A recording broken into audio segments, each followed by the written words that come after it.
Good morning, afternoon, or evening, whatever the case may be for you. I'm Richard Truman. I'm chair of the LRI Scientific Review Committee. And I'm coming to you today from Houston, Texas. So it's quite morning for me. I want to welcome you to our global webinar on highlights of the LRI Spring Meeting. The LRI is a 10-year-old organization, research organization, sponsored by a consortium of NGOs and private foundations. Each year, before the pandemic, we would have a meeting of our grantees in Holland, and they would be able to bring forth the progress that they've made in their individual research projects, as well as engage in some networking activities and further enhancement of their own studies. During the pandemic, of course, we had to go totally virtually. And it was somewhat of a strain for people, but we managed to work it through. It did have the benefit in that it gave us good outreach to people around the globe. So this year, when we were finally able to meet back in person, we really enjoyed the camaraderie and the collegiality of the session altogether. But we also wanted to make sure that we could continue this kind of global outreach that we had going from during the pandemic, and therefore we're having this webinar to give highlights or present selected presentations from the LRI Spring Meeting. So we hope that you enjoy this session altogether. We have a number of interesting projects to present to you. I hope that you will be able to learn, and that you can also engage with a little bit of Q&A of our presenters, as well as learn more about the LRI organization itself. And for that, then I could just go ahead and pass the microphone as such along to Linda Hummel, who's the CEO of the NLRI, or NLR and the LRI. And she'll give you some welcoming remarks herself. Linda. Thank you, Dr. Truman. Thank you, Dick. And welcome to all of you today, also from my side. My name is Linda Hummel, and I'm speaking to you from Amsterdam, headquarters of LRI and NLR. I'm very pleased and honored to spend time with all of you today. We share the vision of ending leprosy, and you're all putting your minds and we're all putting our time to that. And it's always inspiring to hear from you about the developments of your research. As Dr. Truman said, we had the first live spring meeting after a long time in April. It was energizing, it was full of discussion and learning.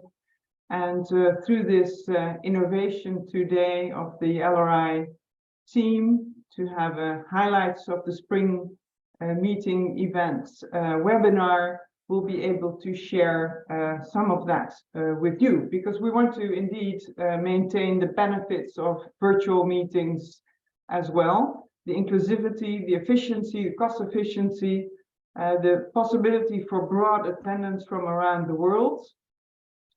So thank you, team, for designing this webinar. And at the live meeting, I said the spring stands for new things, for energy and for growth. And I wish you in this virtual meeting also a lot of new ideas, growth, and energizing moments. I'd also like to mention that we are in a very, very special year. It's now 10 years ago that our colleagues started the Leprosy Research Initiative, an initiative of individuals like you and me, and I think that very much symbolizes the leprosy world, collaboration, taking new initiatives. And their initiative was particularly aimed at pooling funding for research, agreeing on priorities.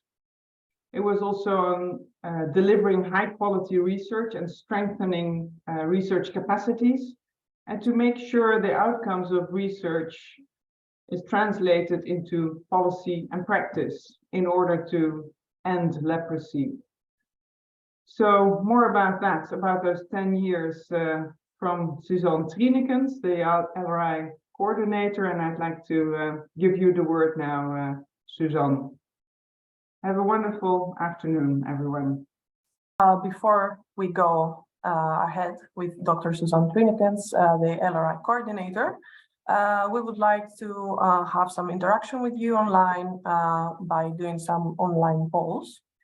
And we will start with a general one, because we are curious to see where are you joining us from. So now in the screen you will see an ongoing poll, and you can submit your votes. So I will give you some more time to submit your answer.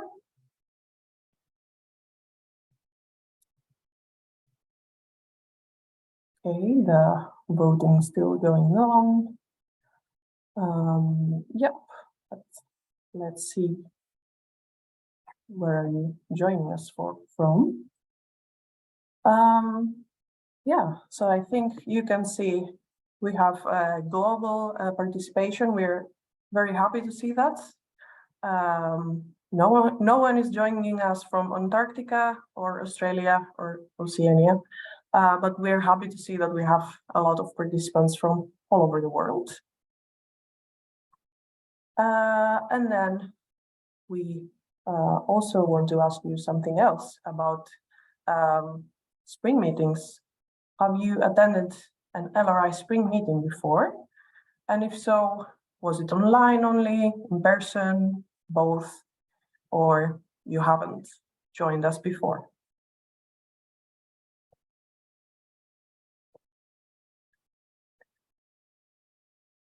Yeah, I will leave the voting a little bit more so everyone can submit their answers. And let's see. Okay, there are participants that they are joining us for the first time, nearly 60%, and we are very happy that you have the opportunity to join us today and to learn more about LRI and our work. And we are also happy to see familiar faces which have joined us online, in person, and in both formats. Yeah, so that was the more generic kind of polling going on. And now we want to ask you more LRI related questions. So when was LRI launched? And I think you have already had a clue, but let's see if everyone got it.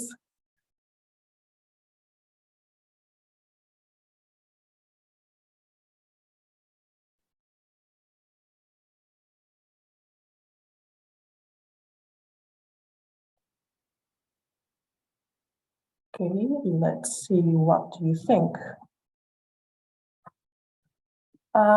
So majority got it correct. It was 2013, and LRI was launched at the International Leprosy Congress in Brussels, in Belgium.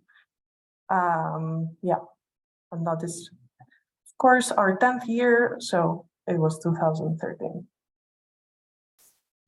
All right, and now let's see if you will get this one right. To date, how many research projects have been co-funded or funded by LRI? There are 3 options. Let's see if you're gonna get this right.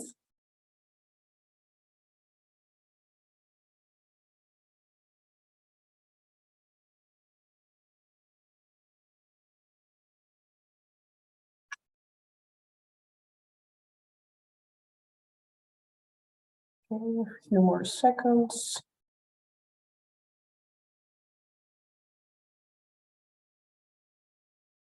Let's see. So there are answers in all different numbers, but the correct answer is 80.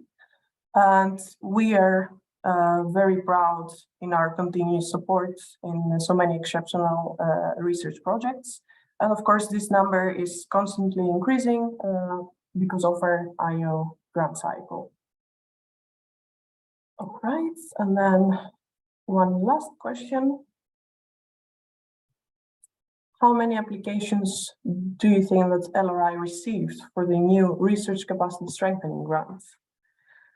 And while you are voting, some background information. The Research Capacity Strengthening Grant was launched in past December 2022 for the first time, aiming to strengthen the capacity of early career researchers. And let's see if you can guess what is the correct answer.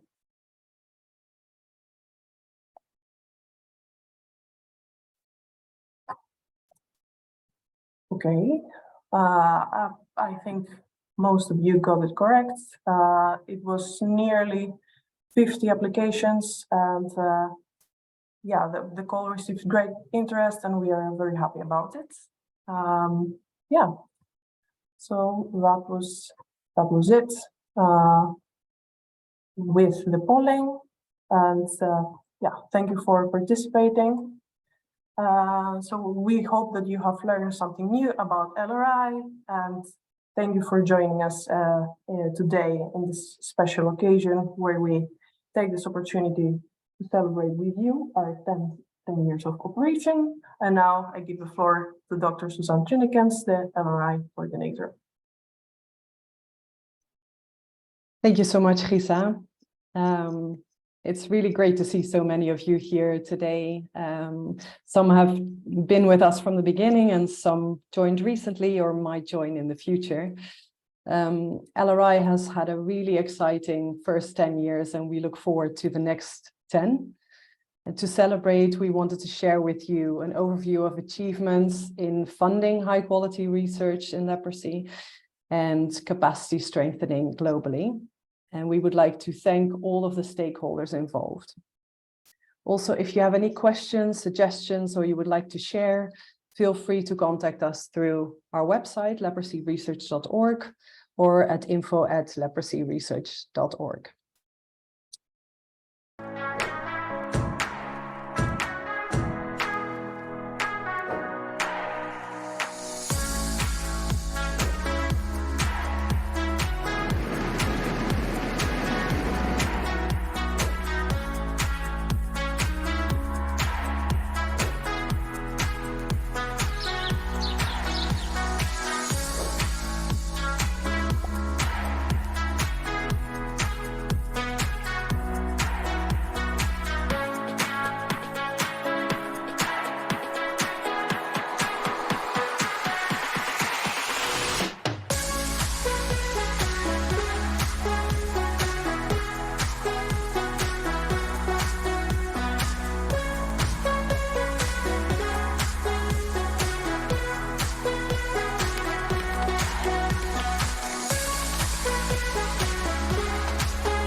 Great, and I'll hand over to Dr. Truman now to announce the first presenter. Thank you very much. Enjoyed the presentation. I also enjoy seeing people chiming in on the chat box, saying hello from around the world. That's quite fun. And I hope that everybody continues to interact and enjoy these sessions. So we're fortunate to be able to begin with our first presenter, which is going to be Professor Epco Hasker from the Institute of Tropical Medicine. And he's going to give us a review of his post-exposure prophylaxis for leprosy in the Comoros and Madagascar, part of the People project there. So Professor Epco, go ahead. Thank you, Rick. I'll share my screen. I'm going to present the results of the People trial. The People trial is a cluster randomized trial in which we compared 4 study arms. And the main outcome we were looking for was the effectiveness of single-dose rifampicin post-exposure prophylaxis for leprosy at population level, study arm level. We also looked at the individual effect. The trial was implemented on 2 islands in Comoros, Anjouan and Moheli, and in the Miandrivaso district of Madagascar. The dose of post-exposure prophylaxis we used was double the standard dose recommended by WHO.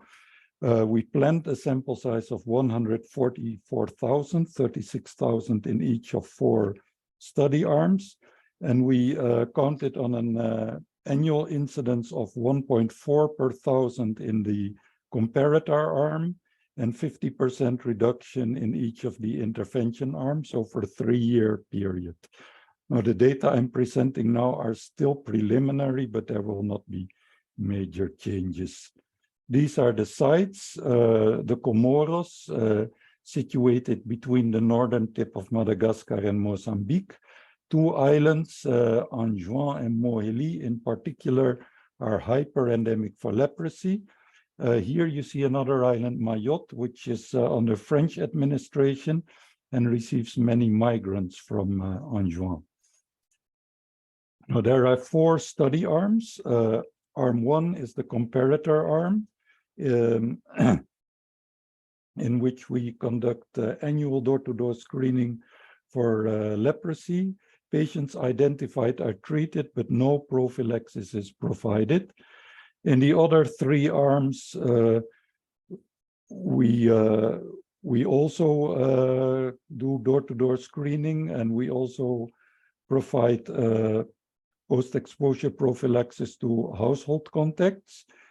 And in arm 3, on top of that, we also give post-exposure prophylaxis to anyone living within 100 meters of an index case.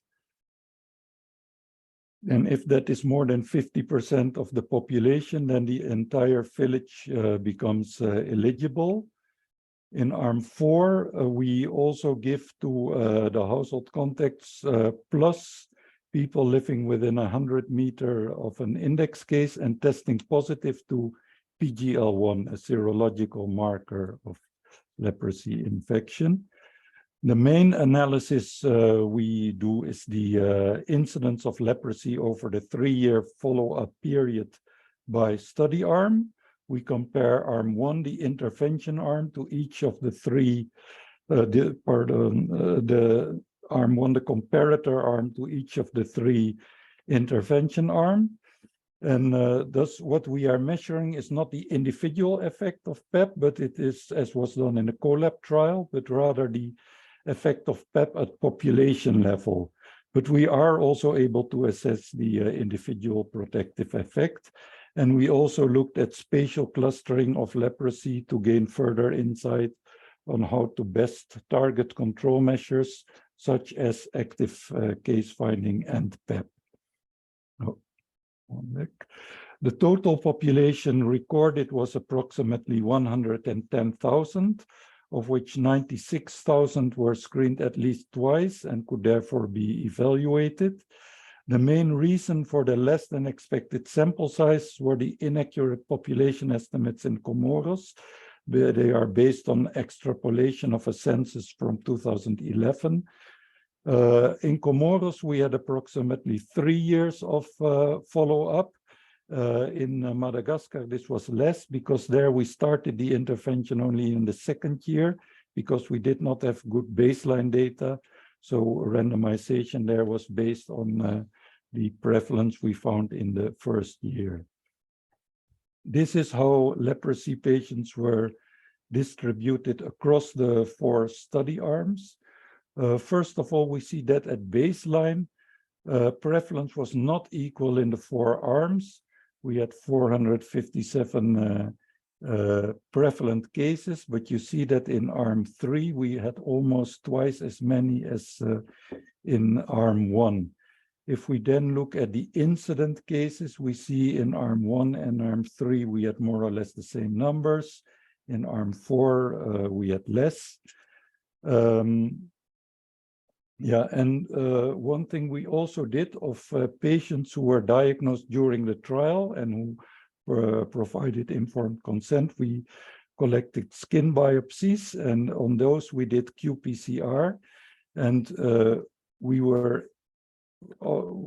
have available so far out of our 265 incident cases results for 114 that had enough DNA to do the qPCR. That had out of those out of the 114, sorry, we had 100 that were qPCR positive, 88%. And among the PB patients, this was 85%, and among the MB patients, 90% were positive. So obviously, diagnostic procedures in the field were excellent. My screen is not moving.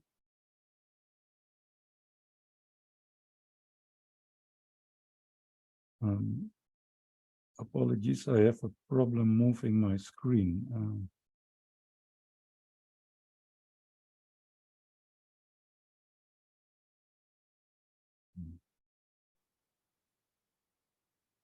I'll have to restart it. Okay, so PEP was provided to 19,978 persons, most on Anjouan, and out of those 18,266, which is 91%, had at least one follow-up, so could be evaluated. Now this slide shows the prevalent cases at baseline, the R1, but it also shows the incident cases during round 3, round 2, 3, and 4, R2, 3, 4. Cases after PEP are shown in red, the others are shown in blue. Obviously, most of the cases after PEP were in arm 3 because that was the blanket PEP arm. But what you see mostly here is if you look at arm 1, arm 2, arm 3, there doesn't seem to be much difference. Arm 4 seems to be doing better, but obviously the baseline prevalence was by far the highest in arm 3.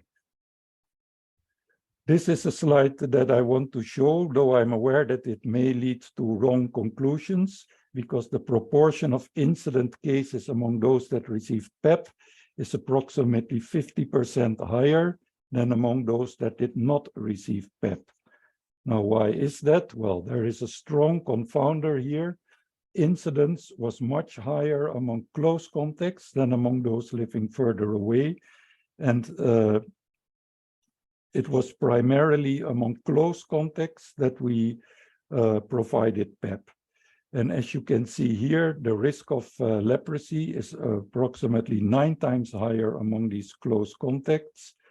If you look at the distance to the nearest index case at baseline.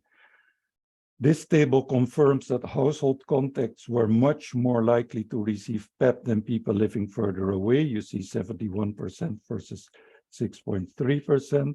So obviously there is a confounder here. Now, of course, some may argue that it is because of PEP that household contacts are at higher risk. Well, here is the evidence that that is not the case. This is an analysis at baseline, which we published earlier.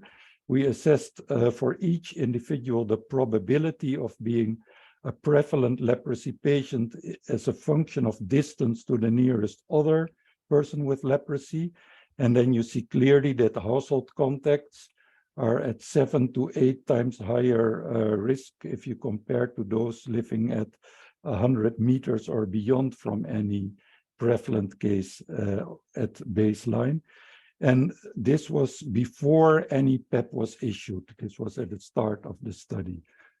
Now, when we control for distance to nearest index case at baseline and also for age and gender, PEP provides a 39% protection, which is statistically significant. I also included presence of a BCG scar in the model because it's also known to be associated with leprosy risk. The protective effect of BCG was approximately 38%. so comparable. I tested for a possible interaction between PEP and BCG, but found no such indication. P was 0.64. And as specified in the protocol, we used a random effects Poisson model with island, block, and village as random effects. Block is, well, at time of randomization, villages were listed by island in order of decreasing pre-trial incidence, and then regrouped into blocks of 4, and within these blocks, they were randomized to the 4 study arms. And of course, here you also still see the effect of distance to the nearest index case at baseline, also among incident cases. Now, the main analysis was the comparison between the 4 study arms, and there the impact appears rather limited. We saw a 22% reduction in arm 3 and a 38% reduction in arm 4, but nowhere near statistically significant. But if we control for baseline prevalence, it looks better for arm 3, 48% protection and borderline significant. But of course, one may argue whether we should control for baseline prevalence. But what we see is at the individual level, PEP appears to reduce the risk of leprosy by approximately 40%, similar to the effect of BCG. So BCG, of course, is permanent protection. PEP would need to be repeated whenever a person is exposed again. At study arm level, there was no significant reduction in leprosy risk, but when controlling for baseline prevalence, we found a 48% risk reduction in the blanket arm that was borderline significant. What needs to be stressed here is that we are measuring not just the effect of PEP, but the additional effect of PEP on top of annual door-to-door screening compared with treatment of incident cases. And this in itself will already have a major effect. We found a strong association between leprosy risk and distance to nearest index case, which is not a new finding, but I want to emphasize its importance. Rather than to focus on PEP alone, I would want to make a plea for targeted active case finding around index cases combined with PEP. And perhaps there are better PEP regimens than SDR-PEP. We therefore started a follow-up study in which we are comparing a PEP regimen based on the combination of bedaquiline and rifampicin to just SDR-PEP. So to conclude, I want to acknowledge our partners and funders. In particular, I want to acknowledge the staff of the National Leprosy Control Programs of Comoros and Madagascar and their implementing partners, Damien Foundation and Fondation Raoul Folero. Thank you. Excellent. Thank you very much, Professor. Okay, Suzanne, do we have any questions coming in from the outside? Not yet. So please, if you have any questions about this presentation, about this research, add them to the Q&A and we can answer them right now. Let me add just Did you maybe have a first one? So I like the concept of the targeted case finding and the use of antibody screening and PCR for confirmation. I wonder if you could elaborate how you felt about antibody screening in the background as benefiting targeted case finding. Yeah, it's a bit of a mixed message. For me, the main purpose of antibody screening, I think, will be to have a tool to monitor leprosy transmission in the longer run. Because what we are doing now is counting cases, but we all know that as cases get less, the chances of cases being missed increases. And this is also a reason why we included the antibody screening again in the new trial, the B people trial, but not as a selection criterion for PEP, but rather we want to compare the initial results in the people trial with the results that we will have at the end of the B people trial, when we will have 8 years in between of lots of intervention. And then we hope to be able to demonstrate a difference in seroprevalence. And also, is it with the very high positivity rate of the PCR reactions, the qPCR reactions?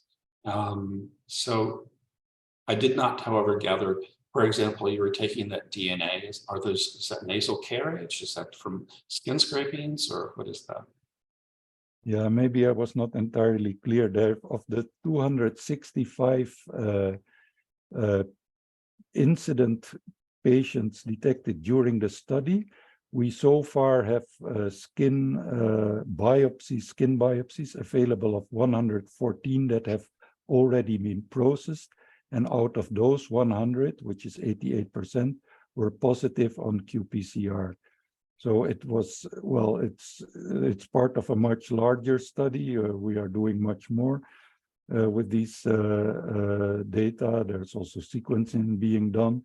But for me, it is the proof that the diagnostic procedures in the field are excellent, because if you can have 88% of the biopsies that you tested confirmed with qPCR, that means that there is definitely not an issue of overdiagnosis. Good, good. Thank you. So Suzanne, I think you have a couple of other questions. Yeah, there are two questions in the Q&A. So Dr. Syed Ahmed asks for any consideration for number of interactions with distance, as some people might have had multiple exposures. Yeah, the distance here is the physical distance at which a person lives from an index case. And then, of course, we treated either the household contacts or anyone within 100 meters or anyone testing positive to the serological marker within 100 meters.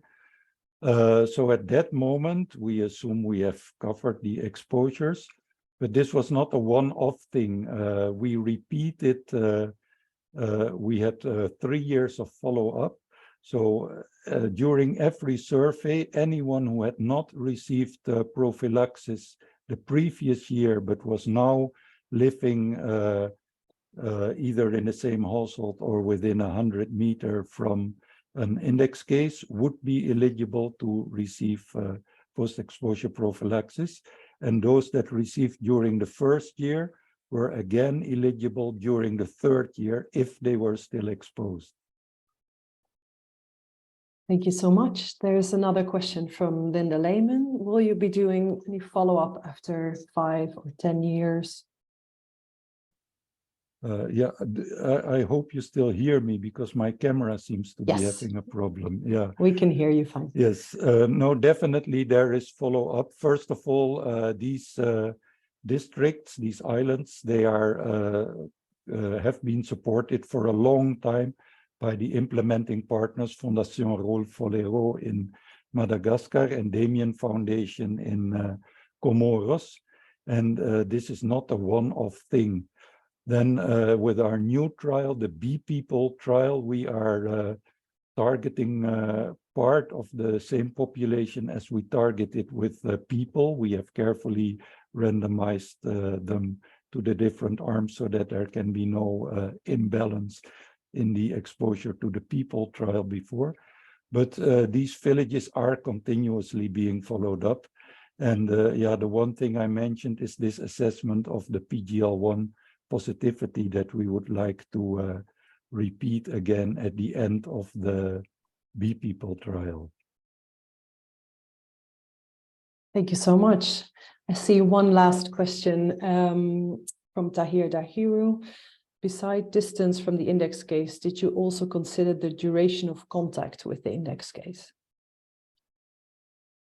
Yes, thank you, Dr. Dahiru. Yeah, during the first year, we included cases also of the 2 previous years, so that we took into account. And then, of course, the people were all offered prophylaxis.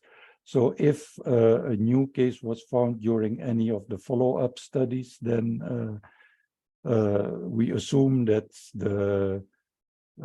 exposure had been shorter. But I have to add, I showed this in a slide, but I did not highlight this. There were also so-called other cases, which were patients who were detected during the course of the study, but were not yet under follow-up.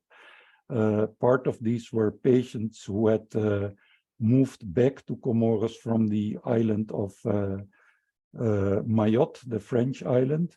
Also, there may have been people who already had leprosy but did not participate during earlier screening rounds. So we would not know the exact duration of exposure.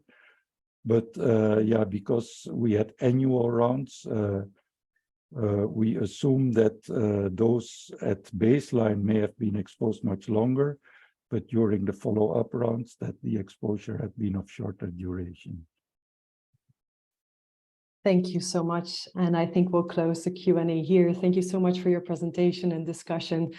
And I'll hand over back to Dr. Truman. Thank you. Yes, again, thank you. I think it's an excellent presentation. I think what the next one was also going to be an excellent presentation. It's by Anouk van Hooij, and from both Erasmus and the LUMC in the Netherlands. She's going to talk to us about the monitoring the effect of prophylactic interventions in context of leprosy patients, including field application of a novel immunodiagnostic test in Bangladesh vaccination field trial. Anouk. Yes, thank you. I will share my screen now. So hi everyone, I'm Anouk van Hooij. I'm a postdoc in a group of Professor Annemieke Geluk, who's also in the room with me. In the room is also Louise Pierneef, who's a PhD student in our group. The Leiden Universal Medical Center already has a long-standing collaboration with the Erasmus Medical Center with the group of Professor Jan Hendrik Ligardes. And actually since 2001, there are already studies ongoing in Bangladesh in collaboration with the Leprosy Mission International there. And this is an overview of all the studies that have been performed there since 2001. And most of these studies were also about post-exposure prophylaxis. So either a single dose of rifampicin or BCG in combination with a single dose of rifampicin. And as you can see here already also is that in some of the studies also blood was collected on which we performed some research. And today I will mainly focus on the Indigo 1 and Indigo 2 study and the results of those. But to understand the rationale behind these studies, I need to give a bit of background first about the studies that have already been finished there. So first, the CoLab trial. This was a trial where half of the participants received a single dose of rifampicin, and half of the participants did not receive an intervention. And what they observed in this trial is that in the first 2 years, there was a 57% reduction of leprosy in the cases. However, However, when they were BCG vaccinated at birth, the reduction was even 80%. And in countries like Brazil, BCG is also provided to contacts of leprosy patients as a booster. But in these studies, they also observe that when you give BCG as a booster, there's an increased risk to develop PB leprosy in the first months. So therefore, in the follow-up of this study, the multi-lab study, the rationale was to combine first BCG, so provide contacts of leprosy patients with BCG, and then 8 to 10 weeks later, provide them with a single dose of rifampicin, maybe to prevent the risk of PB leprosy in these first months. And in this study, one arm of the study received BCG only, and the other arm of the study received BCG in combination with a single dose of rifampicin. And in this study, they observed a 42% reduction of PB leprosy in the first year. But coming back to these PD cases, again, already within the first 12 weeks, about 34% of the new cases appeared. So this was in the period before BCG, before the single dose of rifampicin was provided after BCG. And therefore, the Indigo 2 study, Indigo 1 study was designed, where in the first weeks after BCG vaccination, blood was collected at several time points to see what was happening in those individuals that were BCG vaccinated and developed leprosy quite soon after this vaccination. And in this blood, the rationale was to measure biomarkers of inflammation and infection that were identified in the IDEAL study, which was also conducted in Bangladesh. And the hypothesis was that if you are vaccinated with BCG, which is a live attenuated mycobacterium, that you will have an increase in the biomarkers of infection and inflammation. And if you provide a single dose of rifampicin, which hopefully is getting rid of the infection, then these biomarkers would increase. But in the INDIGO-2 study, actually no new cases appeared in the first week, but in this study we still look at the immune response that was initiated by BCG vaccination. And as follow-up study of the INDIGO-1 study was the INDIGO-2 study, where not venous blood was collected, but fingerstick blood, to see if we can detect these biomarkers of inflammation and infection also in this more field-friendly sample. And in this study, a single dose of rifampicin was provided, which is now also recommended by the World Health Organization to provide to context of leprosy patients. And the advantage of measuring biomarkers instead of looking at the amount of new cases that is developing during the years is that it is a faster readout and also you can have a faster look at what the effect of the post-exposure prophylaxis is. So this is the design of both studies, so INDIGO-1 on the left and INDIGO-2 on the right. And INDIGO-1 study, the recruitment is already finished, and there are 3 arms. You have a group where contacts do not receive any intervention, a group where contacts receive BCG only, and a group where the contacts receive BCG in combination with SDR 8 to 10 weeks later. And blood was collected at the short term, so at 0 weeks, 4 weeks, 8 weeks, and 10 weeks, where we could have plasma, DNA, and RNA. But also blood was collected at the longer term, 3 to 6 years later, to see if we could still identify differences in the biomarkers of infection at the longer term. And then for INDIGO-2, we have 2 arms. There's a single dose of rifampicin, or a single double dose of rifampicin that is provided to the contacts. And there we collect fingerstick blood and nasal swabs for which we can detect mLepre DNA. And their blood is also collected at the shorter term, so 0 to 4 weeks after intake, and at the longer term, which is 6 months. And the target is to recruit 500 contacts per arm. So first go to the results of the INDIGO-1 study. So the biomarkers that we were detecting are biomarkers that were identified in the IDEAL study, where we saw that we could find biomarkers for multibacillary leprosy. For instance, here you see the well-known anti-PGL1 antibody levels, but we also identified biomarkers for PB leprosy, mainly CCL1 and IL-1 receptor antagonists, but also ApoA1 and S112. And these biomarkers we identified in either stimulated whole blood or whole blood without stimulation. So for the INDIGO-1 study, also these whole blood assays were collected, and we compared the levels of all these biomarkers that were identified in previous studies in these 3 groups. But when we looked cross-sectionally, we did not see a lot of difference between these 3 groups. And when we measured all these biomarkers, we had more than 8,000 data points.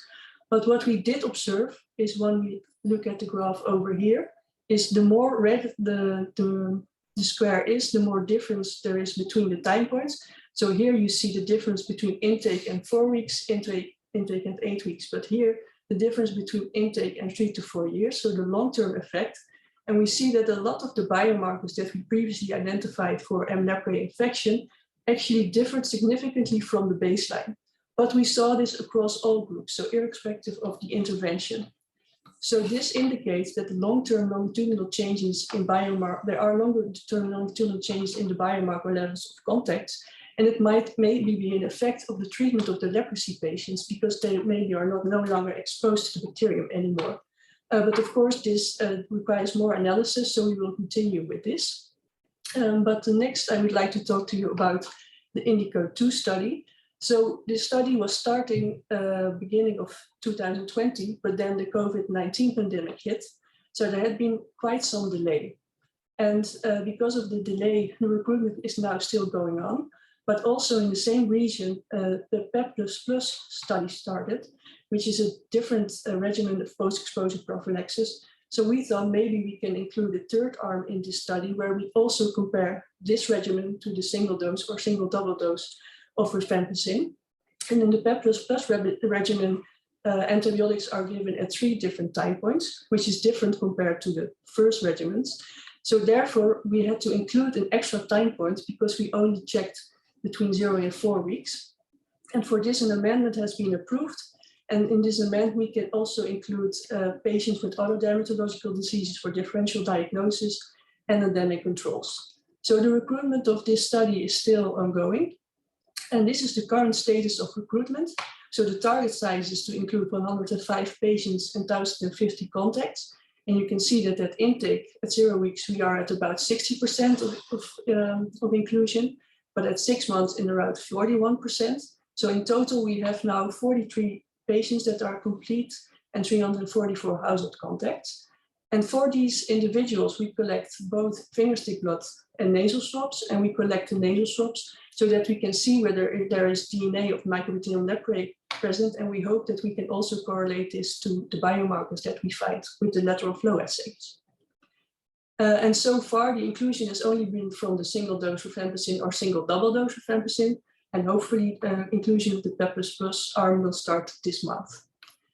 So the workflow of the study is that the biomarkers that are measured in Bangladesh. So we produce lateral flow strips where they can measure 6 different biomarkers in Bangladesh. And when the strips are checked and the quality is okay, they are shipped. And in Bangladesh, they will collect the fingerstick blood sample in the field. They transport this to the lab, and the UCP lateral flow assay is performed the same day. Next, these strips can be shipped back to the Netherlands at the LUMC, where we can scan the strips and perform the data analysis. So this is the first study where large-scale study of detection of fingerstick blood in biomarkers in fingerstick blood, and also the first immune monitoring effect of PEP, and also the first time that they actually performed this at such a large scale over there.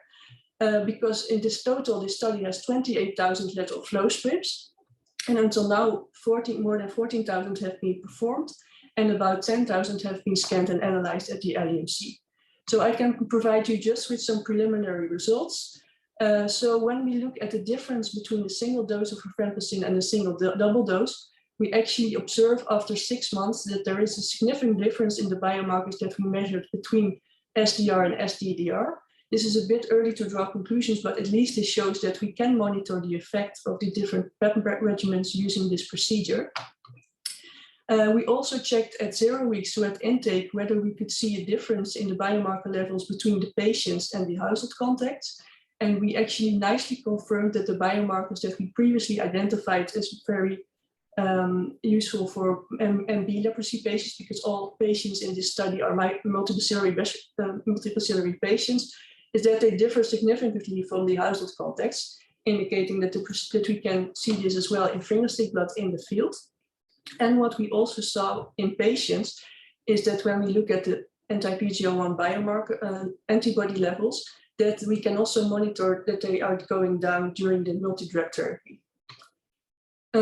So conclusions, the immunomonitoring using UCP lateral flows can provide insights in the effect of PEP, but of course we need to perform a data analysis when the data set is complete.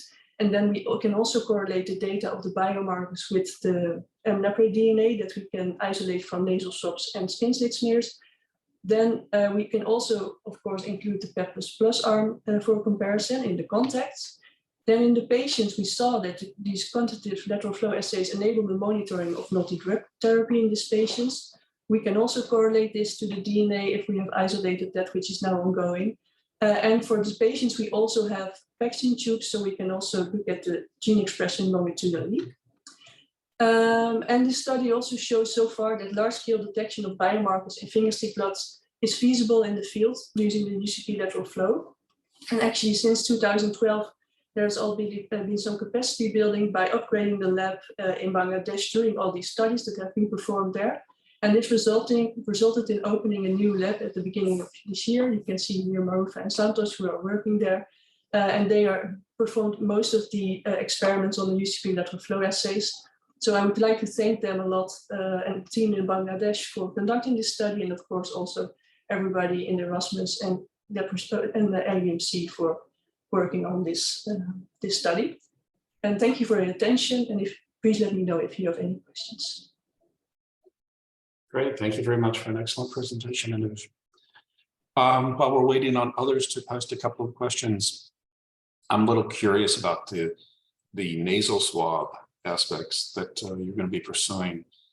And I can't really remember somebody or sometime when there's been a comparison of antibiotic treatment with nasal carriage. However, I do know that nasal carriage can be influenced markedly by seasonal changes, et cetera, as that, whether people smoke or don't smoke and that sort of thing. So I was wondering if you can edify me somewhat about antibiotic treatment and nasal carriage, and also if you're being able to account for, say, individual hygienic differences between people, such as sleeping outside or sleeping indoors, or rainy season or sunny season, et cetera, as that. Yeah, thanks for the question. So we are also very curious about what we will see in the nasal carriage in the antibiotic treatment. I'm not really aware of studies where they have looked at that. So I'm really curious about how quickly maybe in the patients that the nasal carriage will change. We have analyzed the most of them now at 0 weeks. So we know that most of the patients are carrying the bacteria in the nose at intake. So we're really curious also, because we have also the 2 weeks and 4 weeks time point, if there will be already changes there, but we will quickly analyze that to know about this. And also we screened all the contacts, and in the contacts we see a lot less nasal carriage, of course, than in the patients. We do know when the nasal swabs are collected, so in case of seasonal changes we can correct for. For the other things, I think it's a good thing to check because we do know what kind of contact they are, so if they are living under the same roof. But for hygienic difference, I'm not sure if we have. It's all the same property. Oh, it's all okay. Yeah. So, but it's a good thing to consider, I think. And they are. Okay, so I was also, I think I'm just impressed by being able to take finger stick samples in an endemic field setting altogether. Do you have to do any sorts of cryoprotection of these samples to get them to the laboratory, or it's just a small volume? How do you protect them? Yeah, so what they do is that they collect it in a mini vat, so it's about 50 microliter, and they directly put it in the buffer and in a tube. So it goes directly into the, and then you close the tube. So in that case, it's closed, and then they transport it to the lab. And they they perform the experiment the same day. Yeah, in terms of the temperature differences, we hope that it's usually within a few hours. So, and in the buffer, there's Triton, which also lyses the blood immediately. Okay. Right. So I see that there's one question in the queue anyway. So you want to give that to her, Suzanne? Yeah, I saw a few in the chat as well. The first question from Graham Samongole: after how many years of exposure would prophylaxis still be valid? How many years of exposure to the patient? Yeah, that's a difficult question. Because of course you don't know when the patient has been infected. So it's also difficult to know when the contacts have, so the time period that the contacts have been exposed. So yeah, for me, it's a bit difficult to answer this question. Okay, a second question from Suleiman Hudu Abdullahi. What could the possible role be of your research findings in treatment monitoring and prevention of disability among patients? Yeah, so we're hoping to find a correlation between how well the treatment is working and the biomarkers that we have, because of course MDT is now provided based on the classification. So 1 year if you have multibacillary leprosy, and half a year if you have paucibacillary leprosy. And it would be very nice if the biomarkers, for instance, would indicate if after 1 year the treatment is sufficient, or that maybe you have to continue. So that's research that we are currently working on. So we also have the RNA, so that we are also going to look at the genetic profile. And of course, the fingerstick blood is also transported to the LUMC. So in the field, we have the 6 biomarkers that we selected, but we can also maybe, if we in the future find different biomarkers, see if maybe they are also working. So yeah, I think it could be very helpful in treatment monitoring and seeing how well the treatment is working in patients. Thank you. We have one more question from Lisa Gerwin-Adima. If the sample could not be transported the same day, would it have an influence? I don't think so, because I mean, if you keep it for weeks, yet then I would expect. But we did test some when we took, for instance, our own fingerstick blood and tested it a day later, and then it was not really a problem. So I think within 24 hours, I think it would be the best. Well, preferably, because you also want to be sure that everything is tested a bit in the same way. But, yeah. Great. And I'll take a last question from Itu Singh.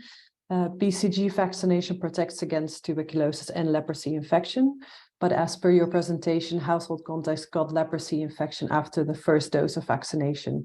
Is there any possibility of other factors being involved for the development of disease?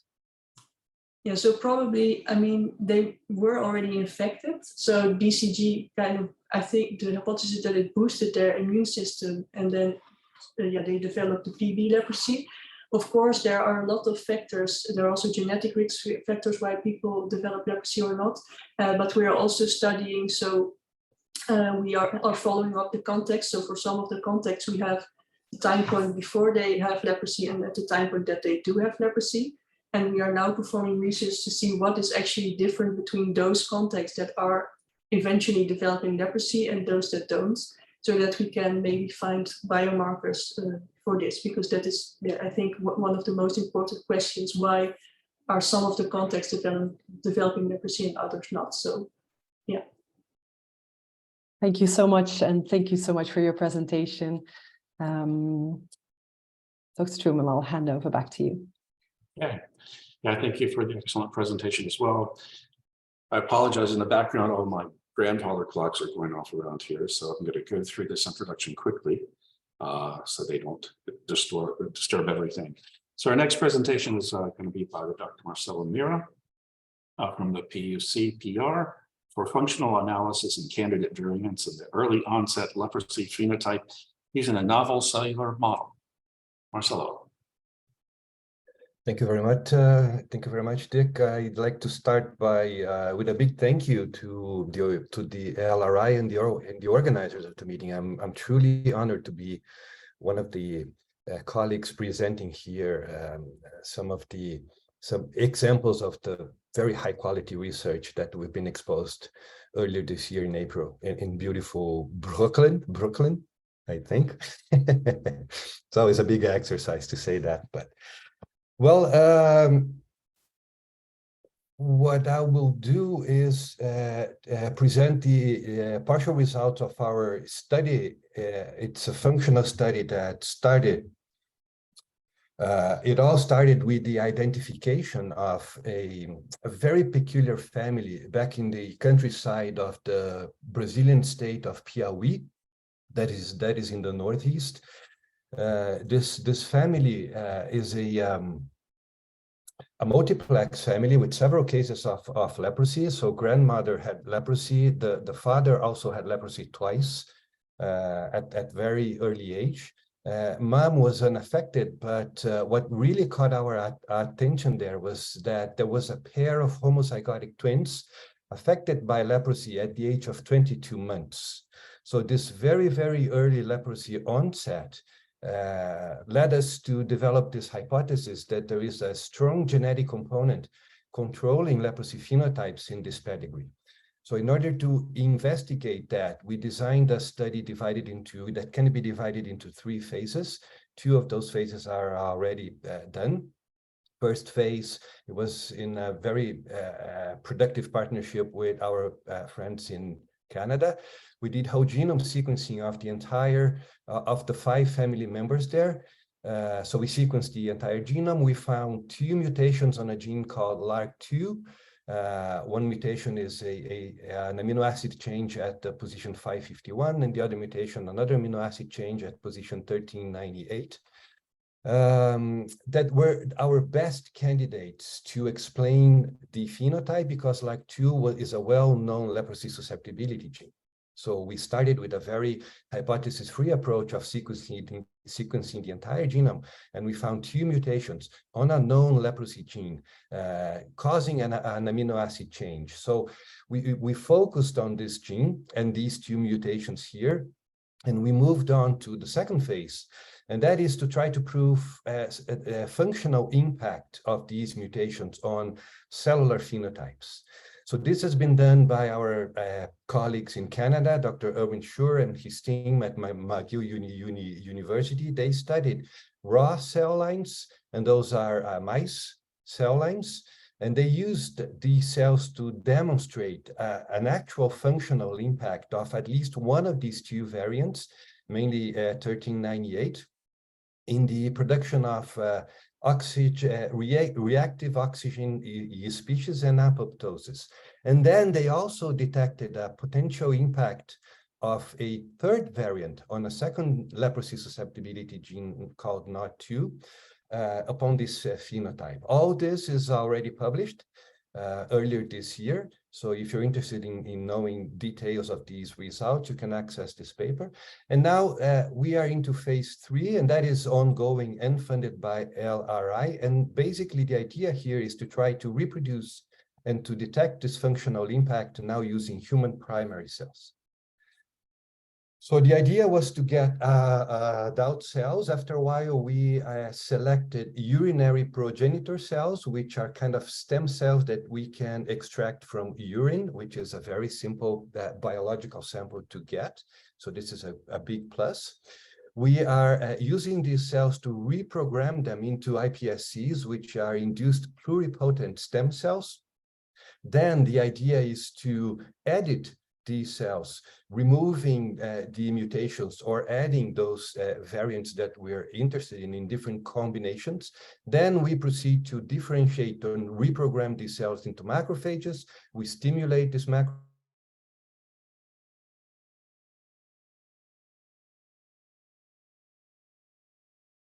we were moving on with this, we decided to, in parallel, open a different branch of the ESE study. And for the different branch, we are identifying individuals affected and non-affected by leprosy that display the same variants of those that we see in the POE pedigree. And then we want to use these individuals to proceed with getting macrophages and do the functional assays also. So 2 different approaches to prove the same or to try the same hypothesis. The study went to a freeze by May 2021 due to the pandemic. We resumed in February 2022 with the general objective untouched, but the specific objectives were updated. We still want to do CRISPR-Cas9, which is this genome editing technology, to investigate the impact of the LRI2 variants into in vitro cell responses, but we also now want to investigate in vitro cellular response using cells from the POE family members and also those individuals that we are detecting with similar genotypes. In 2022, we did 2 big rounds of functional experiments in August 2022 and in November 2022. We're also moving into doing genetic screening of a population sample from Curitiba, which is the city that we are based at, which will simplify a lot of things because of avoiding transportation of cells from very distant places to Curitiba or to Rio, our big partners there. And we are also moving on with the experiments using the stem cells obtained from the POE family members, as you will see. So the 2 rounds of experiments in August 2022, we did experiments using macrophage, monocyte-derived macrophages from leprosy-affected individuals harboring the same LRI2 genotypes as the twins, comparing to wild-type non-affected controls and using mLepre-S challenge. And we did all these experiments here, testing all these functional assays.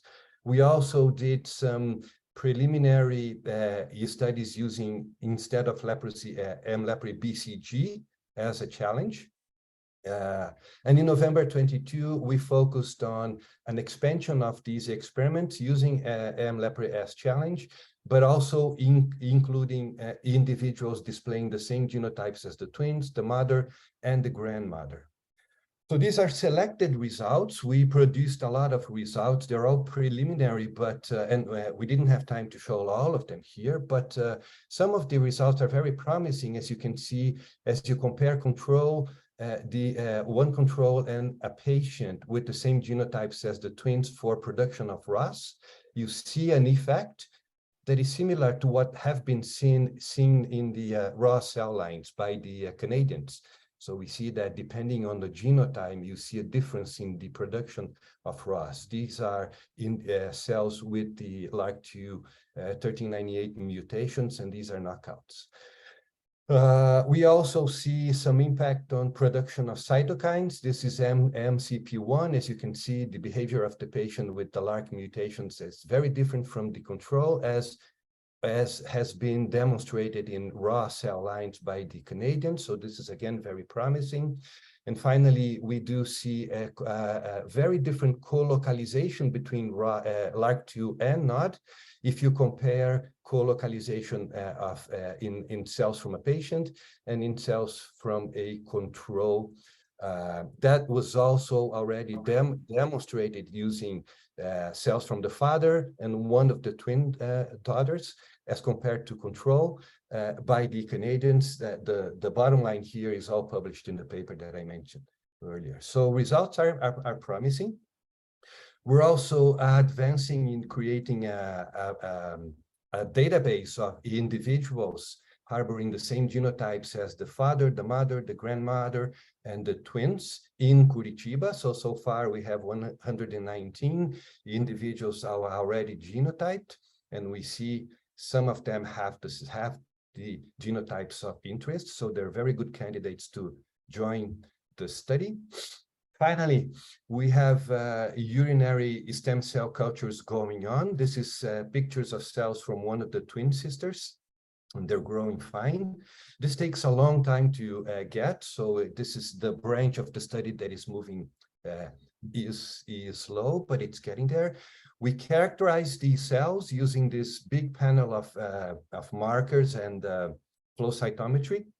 And we are happy to see that we do indeed see markers of USC. So we're dealing with the right cells. The markers that we're not supposed to see are not there. And we are actually into reprogramming these cells. So we already have iPSCs of the urinary obtained from urinary stem cells of one of the twin sisters. These cells are growing, they're healthy, so we hope to be able to do the genome editing experiments very soon. Just to wrap it up, this is the time schedule. We are on time at the end of 2022. So things are under control now. And to finish, I'd like to acknowledge the help of all these people here at PUC-IPR, my PhD candidates, my colleague Leticia. They're doing an amazing job working on this very complex study. The guys from the Federal University of Piauí, by identifying and characterizing and processing the samples from the Piauí family. Carlos Chagas Institute is Fiocruz Curitiba. We have some colleagues there helping with the genome editing. Fiocruz Rio have been incredibly helpful. Dr. Flávio Lara, Roberta Olmo Pinheiro, who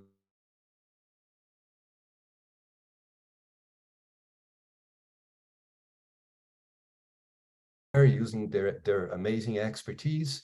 And then, of course, McGill University, Irving, Monica, and Young, who's done most of the studies with the raw cell lines. This is the partner and the funding institutions, of course, LRI and the Turing Foundation.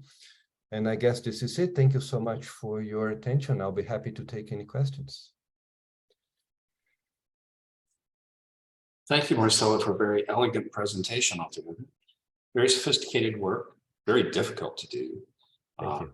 Easy to read the protocols in the books, but to actually make them work, it's another thing altogether. Just for a brief question on my own, you're indicating that you're stimulating with live mLepray. You're not using, say, fractions of mLepray or something like that. So where do you get your mLepray? Is it all the same mLepray? Is it the same mLepray as what the patients had? Yeah. And how do you guarantee that it's alive versus dead?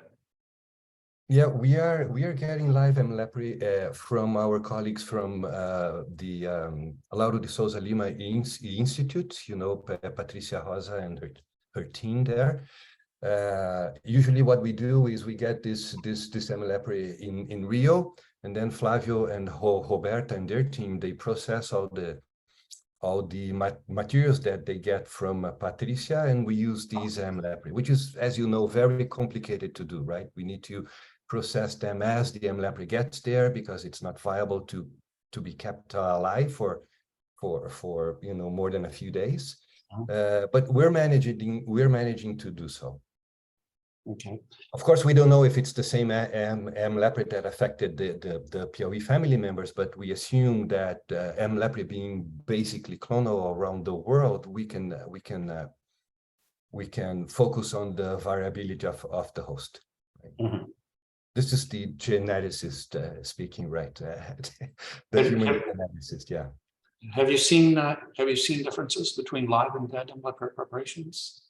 Between different preparations of live mLepri? Yes, if you use a dead preparation, one that's been irradiated. Oh, absolutely. Oh, yeah. That is completely different. That is completely different. So it doesn't imply that it's really responding to secreted antigens of the bacillus? Yeah, it's possible. It's possible. We have to keep a big eye on that, because yes, it is possible. But we are assuming that if we do the experiments within a specific time range, so then most of the mLepri will be still viable, and we can still interpret that as well. Then just from a philosophical point of view, if we know, how does this work contribute to eliminating leprosy or benefiting individual patients? Yeah, that is a big question, and we keep asking that all the time. Being a basic research lab, right? We want to see these becoming something that can impact on the control of the leprosy and endemics, and have an impact on the life of the patients. Of course, that there is no easy answer, and this is going to take a while. But as we progress in understanding the molecular basis of the disease pathogenesis, I'm pretty sure that some important answers will come up, and maybe help us guiding through new protocols for, you know, preventing leprosy, treating leprosy, diagnosing leprosy. So again, it's not very applied right now, but it will provide answers that I'm sure will help with managing the disease in the future. Yeah, it's like having a light in a dark room. At least you know where to step next. So, absolutely, yeah. So Suzanne, do you have any comments or questions? No other comments and questions. Maybe it might be nice to share, Marcelo, for people who do similar work, or maybe the early career researchers here joining us today, if you could share some experiences of some challenges maybe you have had along the way when you set up the research or carrying out the project, and how you've overcome them. Absolutely. Thank you for the opportunity. It's as Dr. Truman mentioned, it's a very complex, very complicated, very high risk project. And then of course we are very thankful to LRI and everyone else that are providing the means for us to pursue this. It's if you really want to provide, you know, big answers to big questions, you have to assume the risk, right? But we are getting there. It's taking a while. The main difficulty is really to deal with the cells. We were not expecting to be that difficult to obtain cells from the POE family members there in POE, which, if you know Brazil and the map, is at it's at the northeast of the country, very, very far, like 4,000 kilometers away from Curitiba and Rio. And then to get these cells and make them come to the lab safe and happy and healthy and ready to work is extremely challenging. So we tried a few times. I sent my student there for a couple of weeks to try to do part of the experiments there. We tried all kinds of things, and it's, again, It's really difficult. So we have to keep those things in mind. You know, people think, oh, you're doing genome editing, you're doing CRISPR, this is so complicated. That is not the difficult part of the thing. You know, sometimes the really challenging part is to simply get the cells safely into the lab, you know.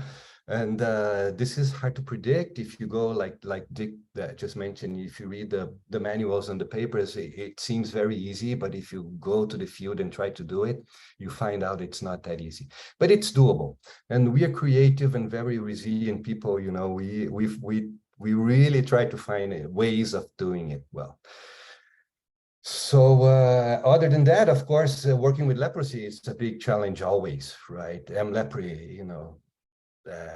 Like we're discussing earlier, it's very complicated bug to work with. It doesn't like to stay alive. But then again, one good news, Dick, is that the effects we see using live M. lepri, we also see using BCG. So BCG seems to be a good model. If we start having a lot of problems working with M. lepri, we're also doing the same experiments with BCG. So then we can compare both, like the Canadians did, and it's published in that paper there. So then again, we also have a plan B. Plan B would be to use BCG, and it seems to be working fine. Yeah, excellent. Mm-hmm. So thank you very much, Marcelo, for a very entertaining and classic presentation altogether. Thank you. Thank you so much. So we'll move along then to our next presenter, and that's going to be from Dr. Deanna Hooij in TLM, Nepal, with helminth influences in leprosy, indicators, treatment, reactions, and clinical outcome. So Deanna, are you with us? So you can hear me now, yes? Yes, thank you. Okay. So our LRI project is helminth influences in leprosy, indicators, treatment, reactions, and clinical outcomes. So why are helminths relevant to leprosy? Chronic infection can systemically suppress cellular immunity, and cellular immunity is responsible for controlling M. lepri growth.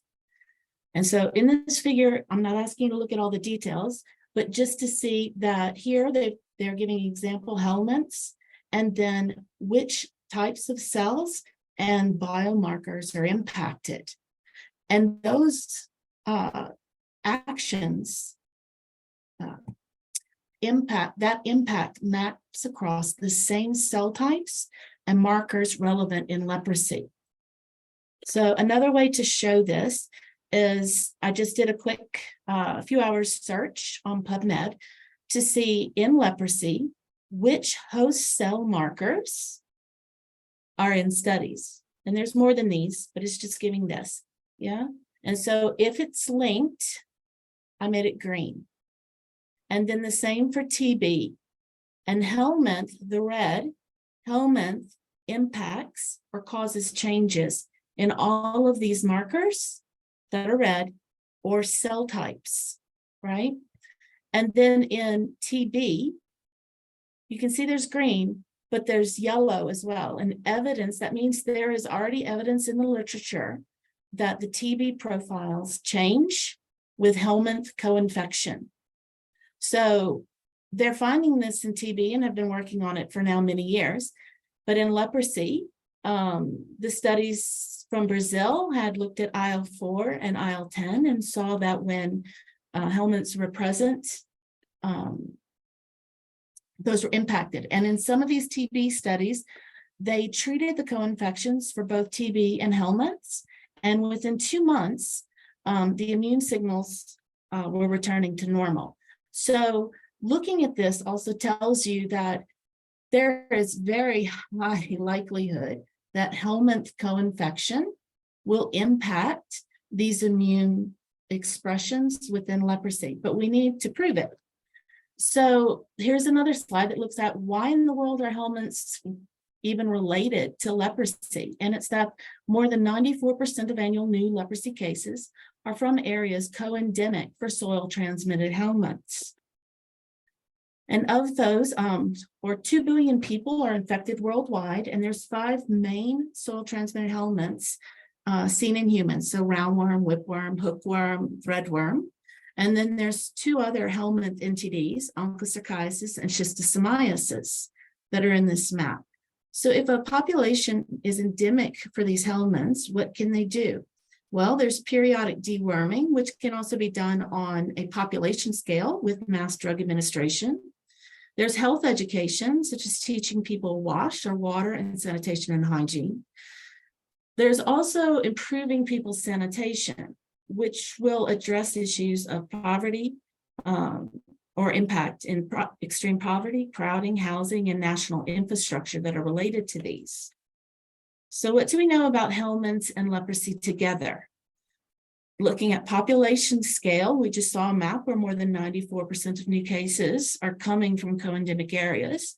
On a community scale, they found in a study in Brazil that people had a 6.8 times risk of developing leprosy if they were living in schistosomiasis neighborhoods.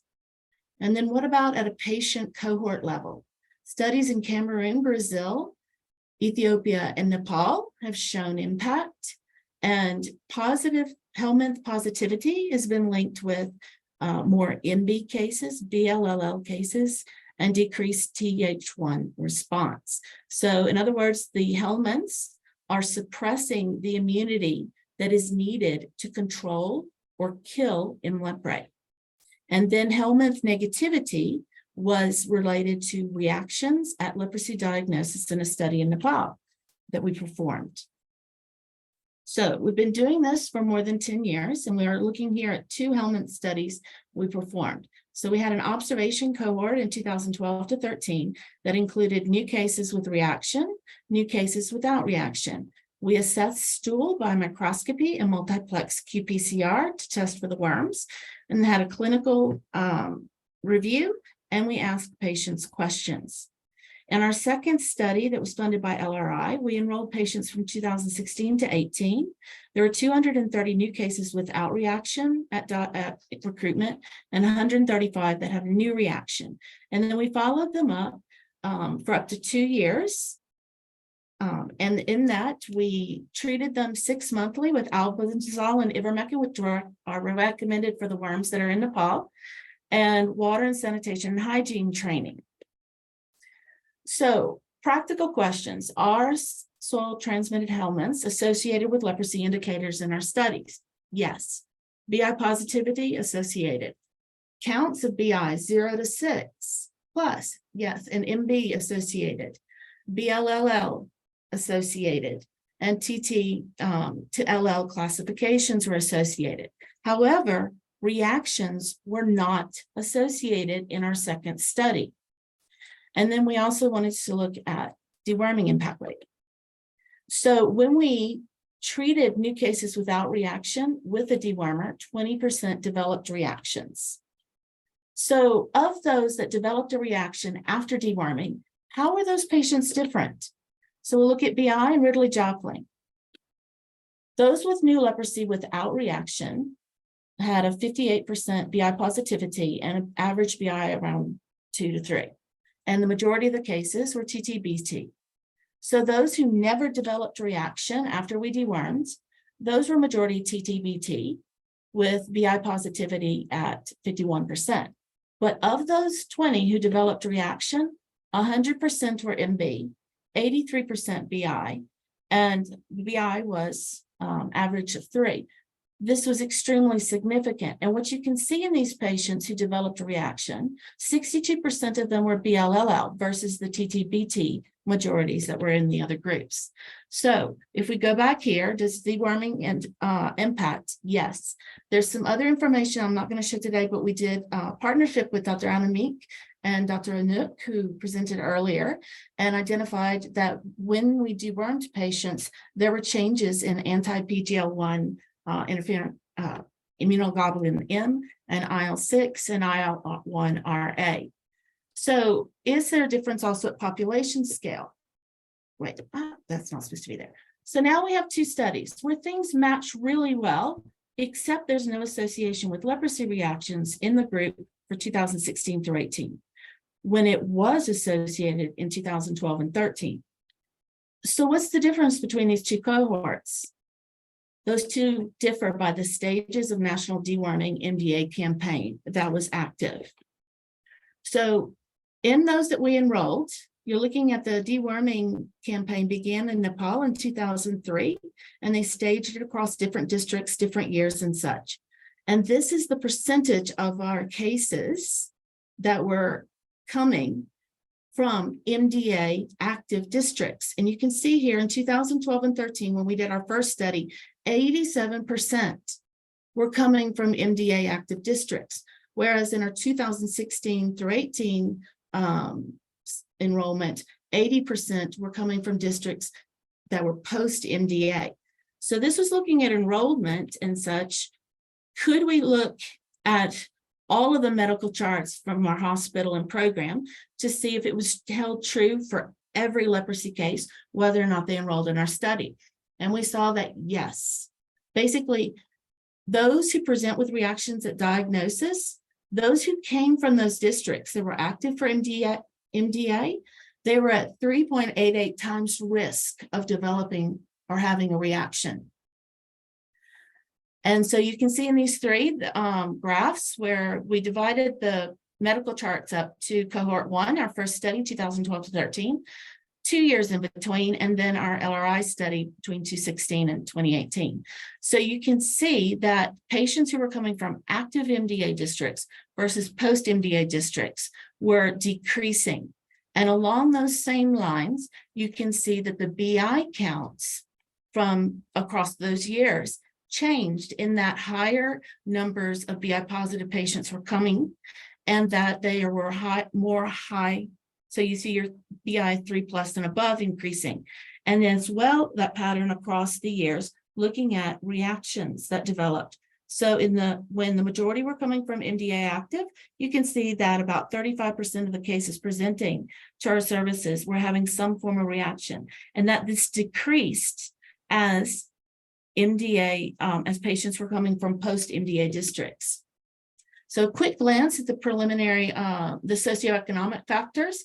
For education, 73% had secondary school or less, and household income, 58% of the participants didn't have enough or barely had enough food.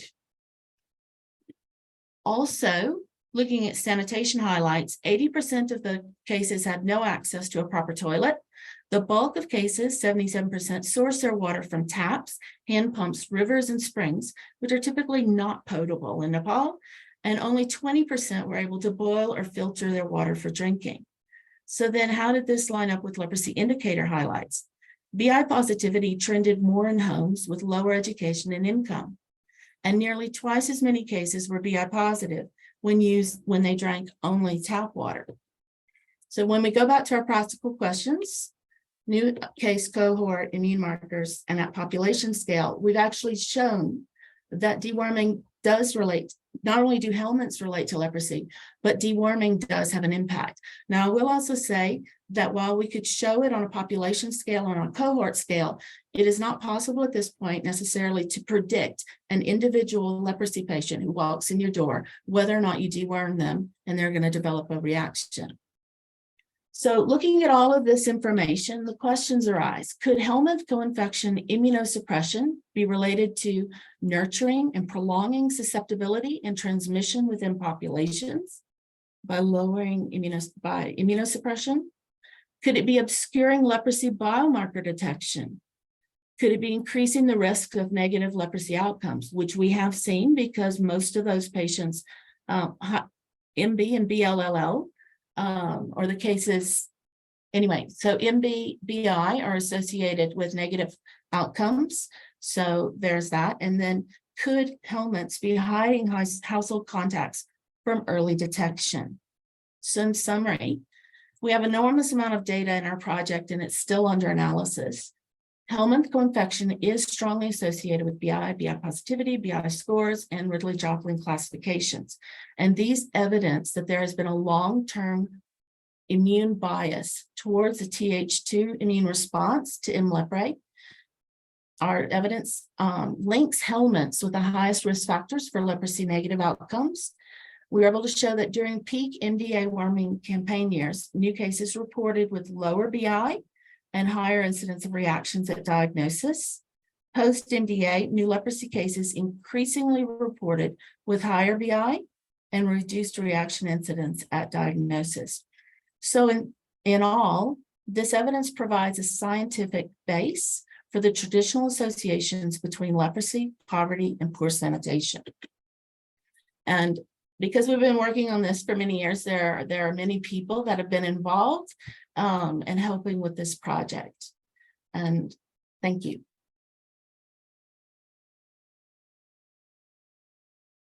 Thanks, Deanna, for a very nice presentation. While people are getting in the queue for questions, perhaps you can help me better understand mass drug administration campaigns for deworming. My concept is that these deworming is a relatively short-term process, and that there's a high probability of reinfection after a single treatment or something like that. How wrong am I about all that? Or how does it really work? It's very true. It's very true. So you have some worms that you give a single, you treat them, and within a week, there's no DNA evidence those worms were there. But if people are going back and drinking the same water, it's going to be very difficult for them not to just establish a new infection. In Nepal, what they did is they staggered the districts and would do 5-year rounds of annual treatment door to door.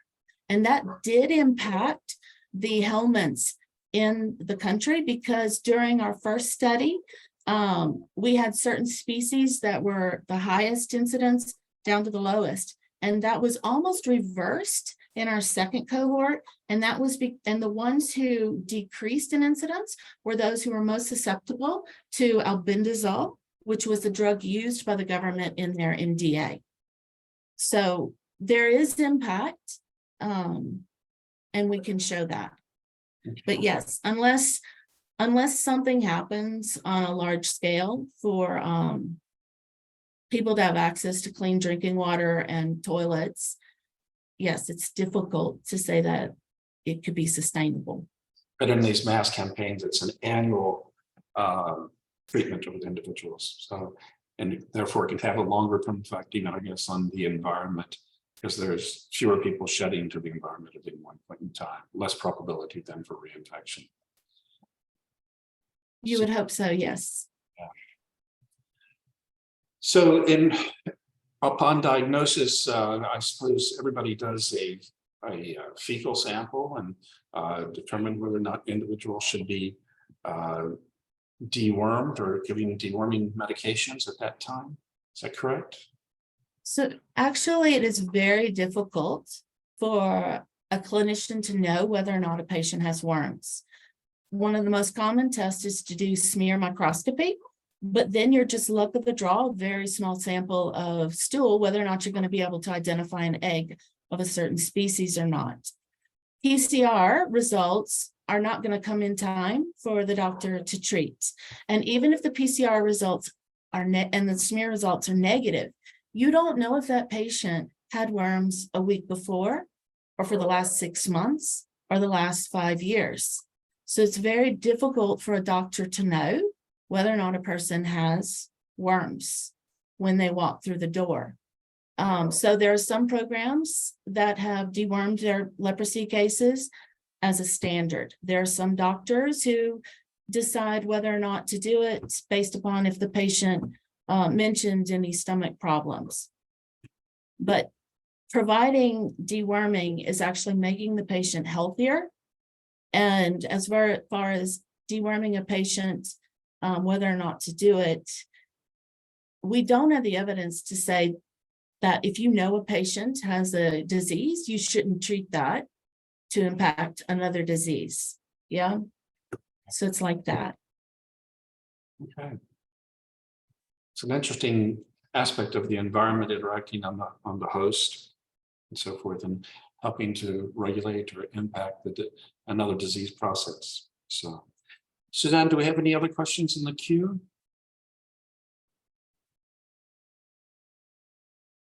I just see one question in the chat from Arbit Sa. Did you correlate the incidence of reaction among release from treatment persons? So we followed people for 2 years, and most of those people were going to have received PBMDT or MDT, and so finished at 12 months. And we did have people develop reactions within the second year. And those who developed reactions, then it was more often ENL. Most neuritis began within the first 6 months, and so did T1R also was it early within the first year, but it was the ENL patients who usually started later. So it's an interesting pattern that the 3 types of reaction, so neuritis, T1R, and T2R or ENL, showed very good grouping on time periods from enrollment. So yes, we did within our cohort look at those. Thank you so much. Maybe a question for myself, if that's okay. I was just wondering, Okay. your research population, what age groups were there? And were there some young children in there? Did you see any differences with children? As there are also some maybe different approaches to MDA for younger children? So for this study, we did not enroll children as per Nepal's guidelines or definitions, but the patients' ages in both cohorts were they basically were the same that we normally find in the population. So it spanned from early adulthood till older. I think we had a cutoff point for 65. But it was the normal distribution of ages and gender. Thank you so much. I see a question from Itu Singh. Have you checked cytokines levels during helminthic infection during reactions? I'm thinking reactions means both types of reactions. Is there any difference in cytokines without helminthic infection in reactions? So that, where did I put it? So you have this here, and we would have added in the IL-1 RA. Sorry, would you mind sharing your screen again, Diana? We cannot sorry. see it. That's okay. Okay, so we're very early stages of that, and with Anouk and Anouk, we've shown a difference here in IL-1 RA and IL-6, and so we have the samples because we took samples here as they're quarterly for the first year and 6 monthly for the second year. We have samples in the freezer, and we're working through analysis of those.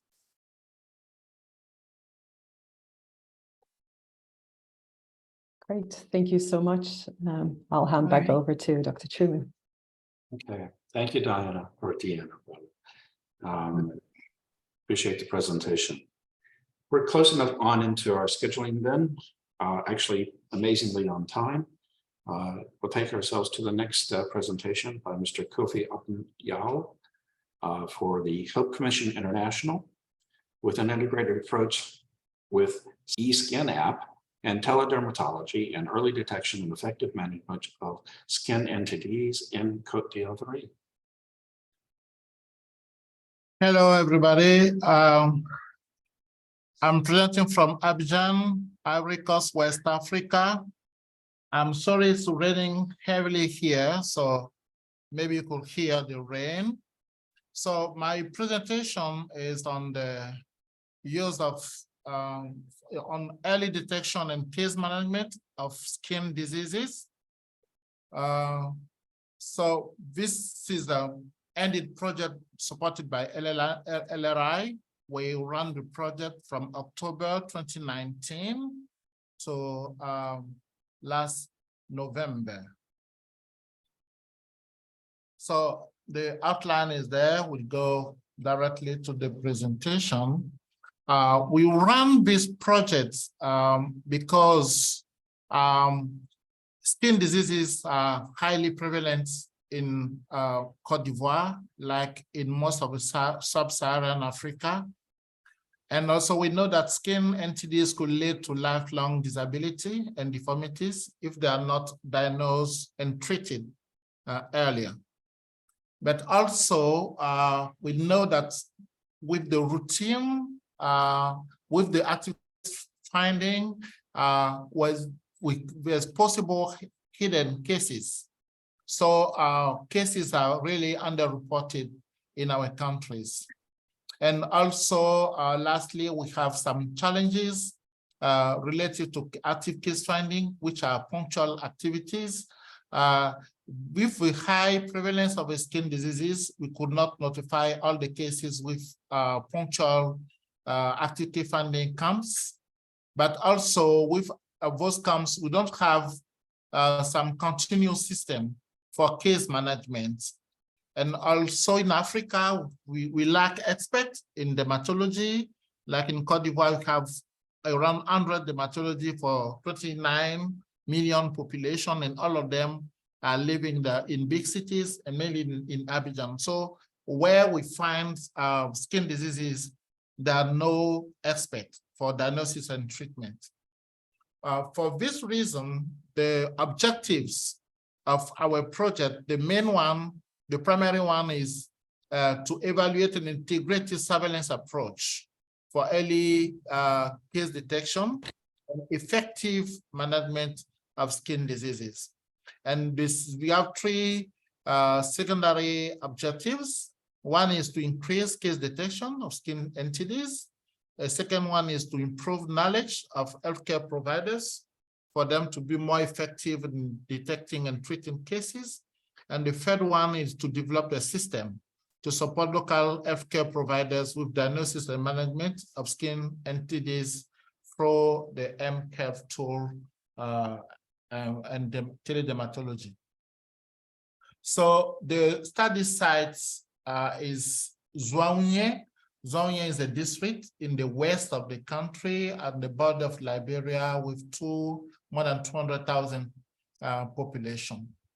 It's a very highly endemic district in leprosy and other entities like Birele ulcer. So our methodology comprised three components: repeated cross-sectoral sectional surveys, year-round active case finding. We organized 5 active case finding during the projects with local healthcare workers. And during those activities, we use the eSkin Health application. But also, thirdly, we train healthcare workers, including nurses in primary healthcare centers. And the training covered skin NTDs and skin diseases in general, the use of the app. And in addition to both training, we provide remote review of cases and also support in the diagnosis and treatments. And in addition to that, we pay supervision in the visit in the field to support those people we have trained. So the methodology can be summarized in this picture, where we have the main components, the year-round surveillance, the local capacity for sustainability, and enabling diagnosis to support in case management. We call it integrated surveillance approach plus. It's good for you to have a view of the app we use. The eSkin Health app is actually a tablet and web application system for skin diseases with 2 main functions: portable patient charts and teledermatology. So the tablet application is used by peripheral people, and the web application is used by the expert and the program officers, and also ACI team, including myself. And this application can be used both online and offline. This is the main advantage of that compared to other applications. So the user can use, they don't need internet connection. They can register cases, and when they have access to internet, they synchronize.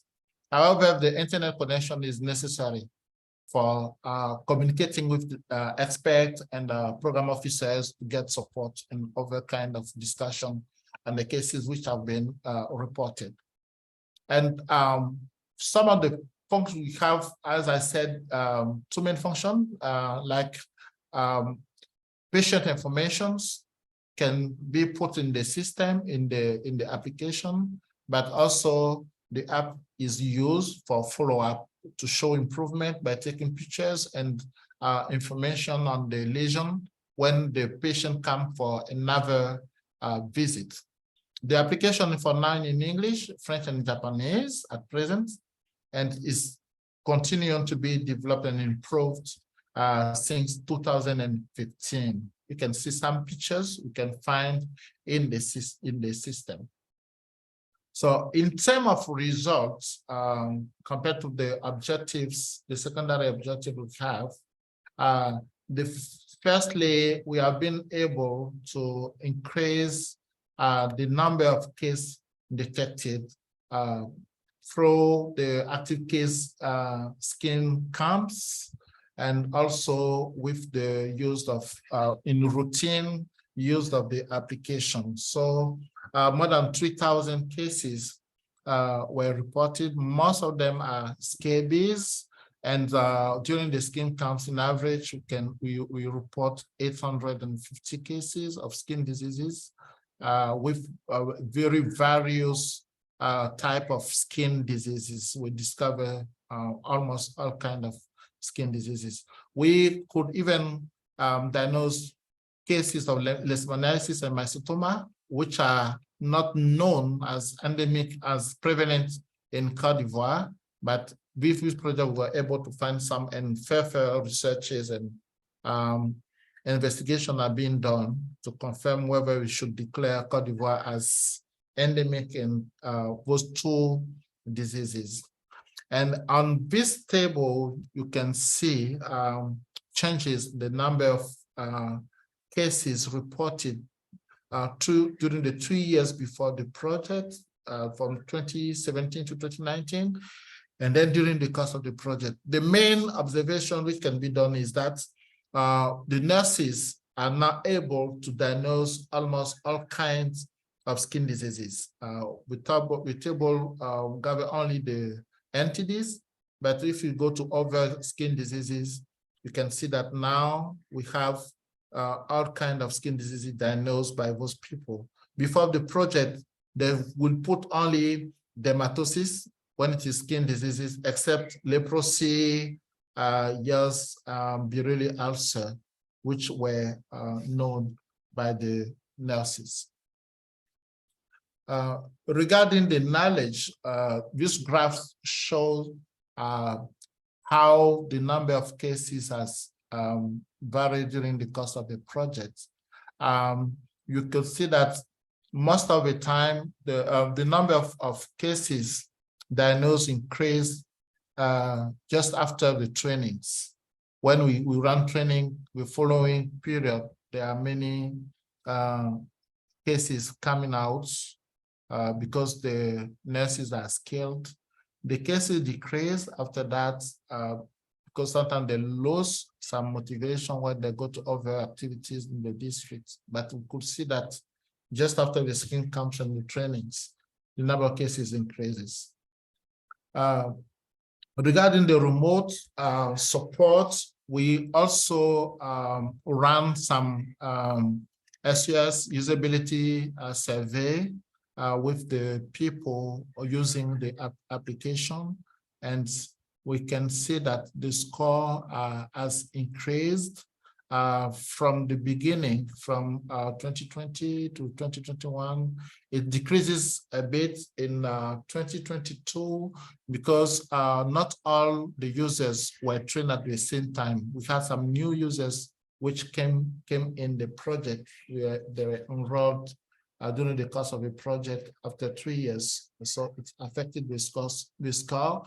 But in general, we see that they feel comfortable using the app and the facility, the usability improved during the course of the project. We also look at the accuracy of the diagnosis, and we have some data on who made the diagnosis, the correct diagnosis, because when the first diagnosis is done, the dermatologist will come to confirm. So we look at the good diagnosis, and we see that the IDE is actually in French infirmier diplômé d'état. Those are the nurses working on the peripheral, and you can see that most of the cases were diagnosed correctly by those nurses which we trained. Some of the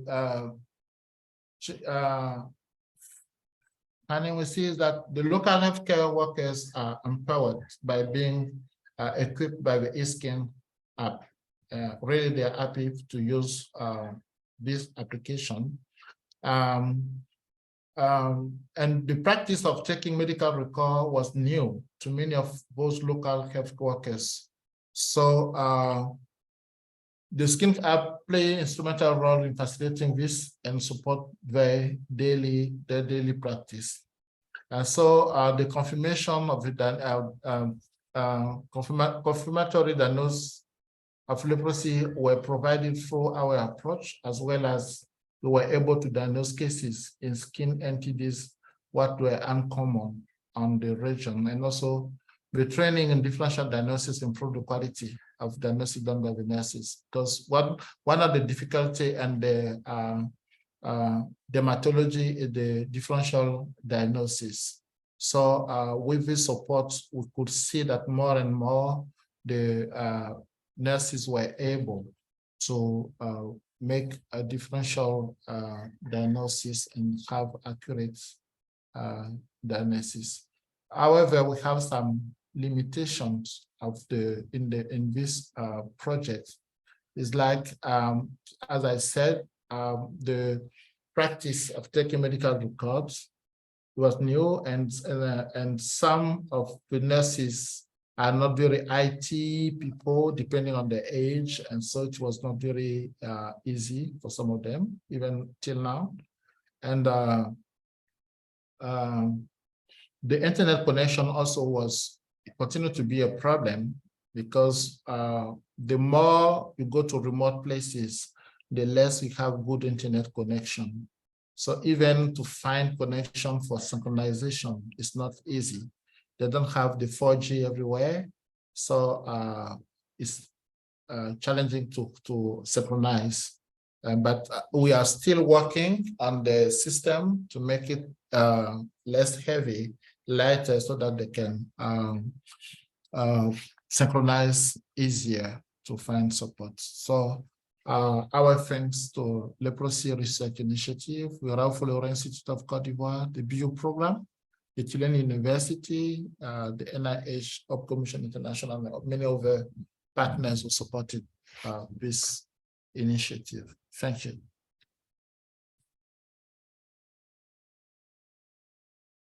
Thank you very much, Mr. Albert. Very nice presentation, Mr. Alf. And so we're able to take questions at this point in time.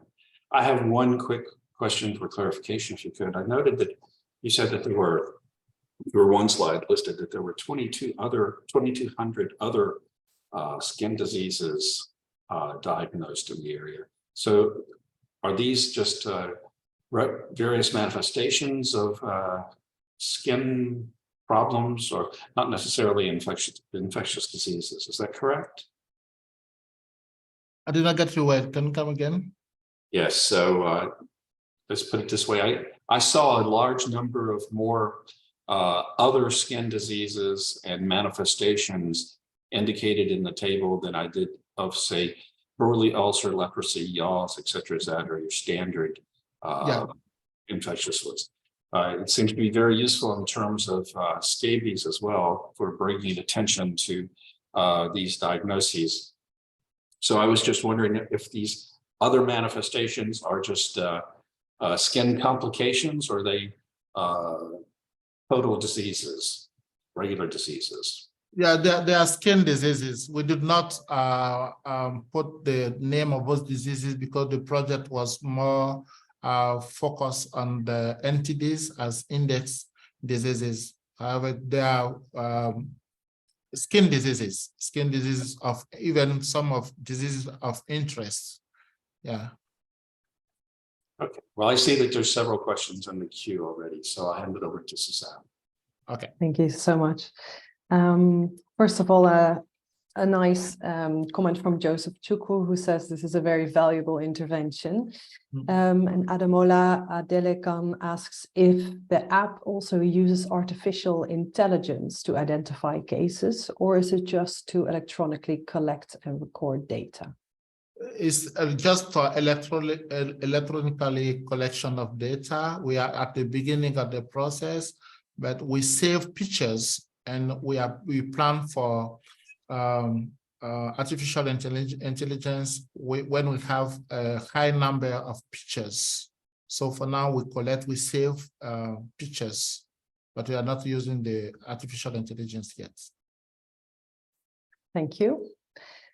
Joseph also asks, going forward, it would be interesting to track indicators of early detection, such as WHO disability grading for leprosy and category of Burley ulcer cases. Yeah. I was just wondering if you have a comment on that. Yeah, or we collect several informations on the skin diseases, and the app make sure that we capture the indicators of the WHO and even for the DIH2. So when we look for some indicators, we can go into the system and get those informations. So when we see the leprosy patient, we make sure that we collect the information the WHO in the country in need. This also to get the interest of the other healthcare providers and the local health system. So if we collect data which are not for interest of them, they will not buy in. So we make sure that we collect those indicators. Thank you so much. I'll take one more from Suleiman. Now they start coming in. Maybe we'll take one more live, Kofi, and maybe if you're happy to, you can answer in the chat from the Q&A the other questions. No problem. Suleiman asks you, can the eSkin Health app fit the current effort to merge tools that are somewhat similar, like the NLR Skin app and the WHO Skin NTD app? This we have not tried yet. It's the only application which is in use in Cote d'Ivoire, but we want to make it compatible with the DHIS2, but for the other apps, I think technically it can be possible to make them if we make sure that we collect the same informations. So we are open to collaborate with other users, the users of other application, to make sure that we collect the same indicators so that we can merge the data we have. Great, thank you so much, and thank you for answering the other questions in the Q&A. And then I'll hand over back to Dr. Chu. Thank you. Thank you very much. We're really just about on time and up for our final presentation of the session. And that's going to be by Dr. Ngozi Ekeke from the GLRA, Nigeria, improving mental health and quality of life of persons affected by leprosy or Burley ulcer in southern Nigeria. Dr. Ekeke. Right. Good morning, good afternoon, good evening, everyone. Our study is improving mental health and quality of life of persons affected by leprosy or Burley ulcer in southern Nigeria. And I'll be giving us a background, the methods, the results so far, and next steps. The study location is actually in 6 states in southern Nigeria, and it's happening in 10 local government areas where we are using 5 as intervention and 5 as control. We started in July 2020, still ongoing until next year. And the expected impact is that it's going to promote inclusion of persons affected by leprosy or brulee ulcer in the society. Just as a background, skin NTDs, including leprosy and brulee ulcer, are often associated with high levels of stigma and discrimination due to tendency to cause visible deformities. And over time, stigma discrimination negatively impacts the mental well-being of these persons because of the diseases, giving rise to depression or generalized anxiety disorder.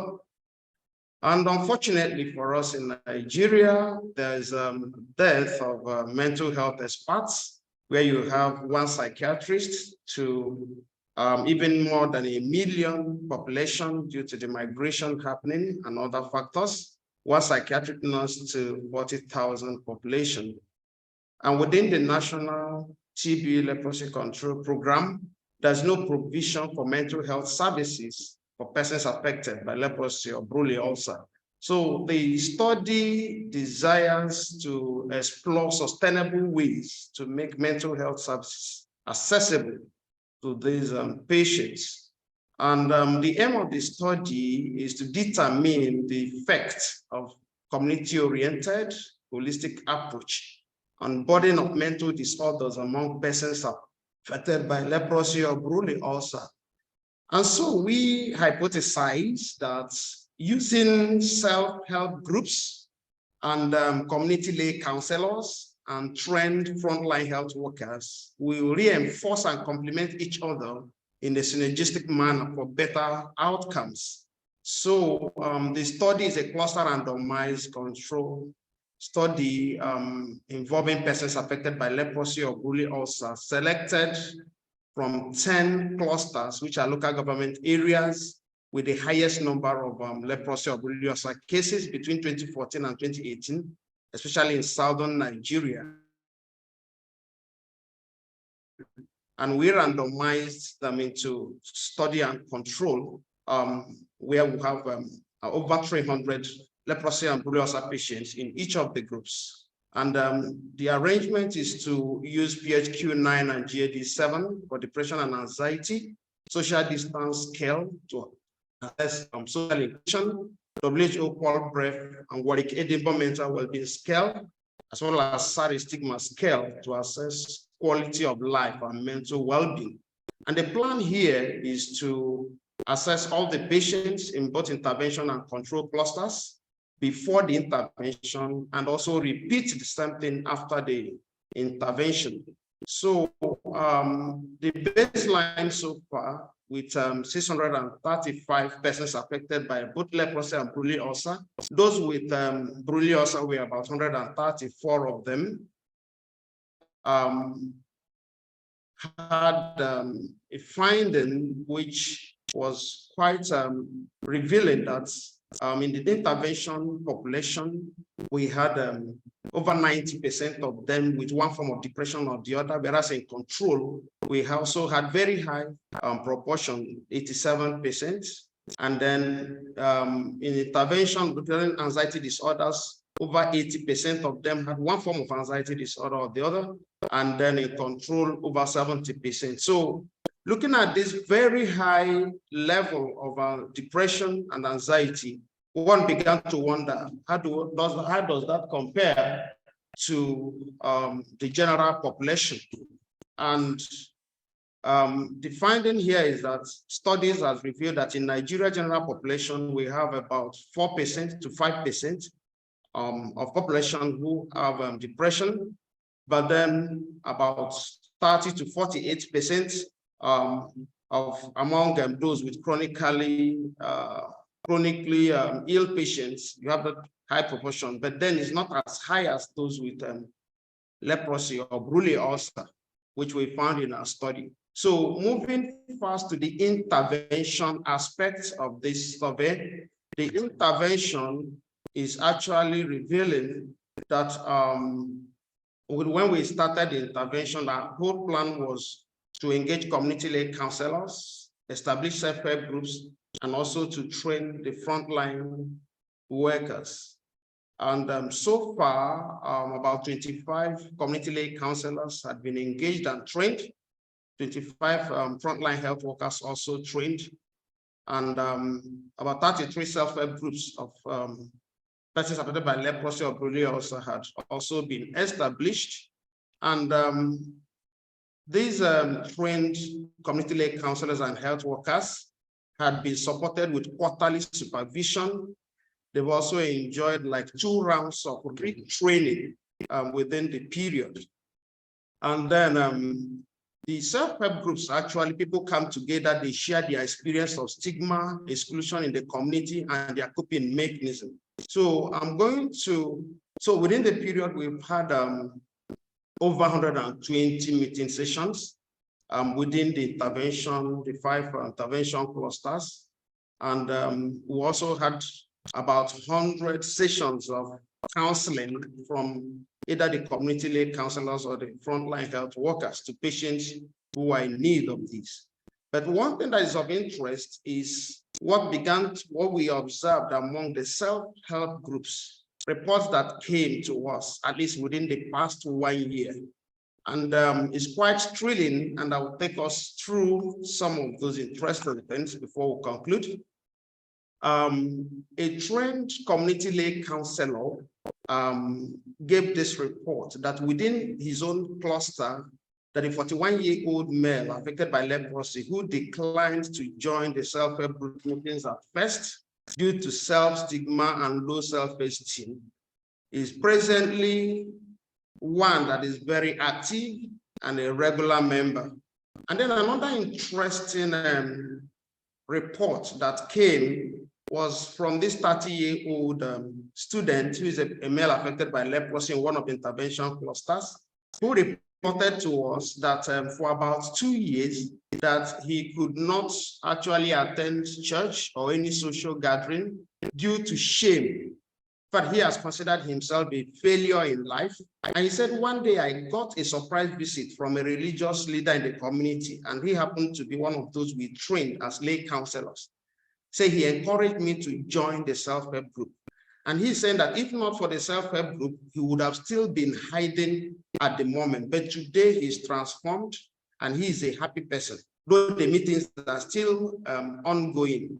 And we also gathered us from one of the groups who were saying that they never had an opportunity for any social interaction before this time. So they always look forward to their regular meeting days where they go and freely discuss their concerns and even have jokes. They have brought so much relief. Some even said that they always go together to visit any of their members who didn't come around, like visiting one that just lost their husband. And one that is also very interesting was in a place that will have very high stigma before the intervention. We are getting a report here that over 10 community members who are not affected by either leprosy or borreliosis have now indicated interest to join the self-help groups. They confess that they've been observing these people gather together, usually very happy, enjoy very rich social interaction, so united in everything they are doing many things together. And they began to ask, who are these people? Can we join your meetings? And it's not just in one group. This has happened in at least 3 out of the 4 self-help groups within one of the intervention clusters. Yet these meetings are ongoing. Another interesting thing, just before I conclude, is through Leprosy Research Initiative, we also introduced some vocational rehabilitation for them. And this project has a female nurse who is visually impaired, who was engaged as a project coordinator. She's the one in the picture shown here, trying to give orientation and train the person on developing business ideas and business plans for vocational rehabilitation. Just to conclude now, having gone this far, the meetings are still ongoing. The mental health services from healthcare workers and community lay counselors are still ongoing.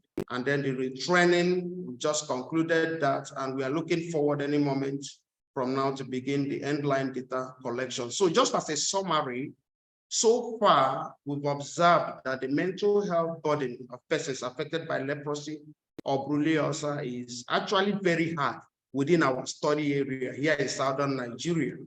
And then the use of patient self-help groups for mental health intervention appears to be very well received by both the patients and community members. And it's also thrilling to observe that some community members who previously supported stigma due to ignorance have suddenly become promoters of social inclusion, and they are actively involved to support persons affected by leprosy. So at the end of our intervention phase, we'll now look at all of this again and be sure what is actually the real picture. But these are some of the findings, why the project is still ongoing. Thank you very much.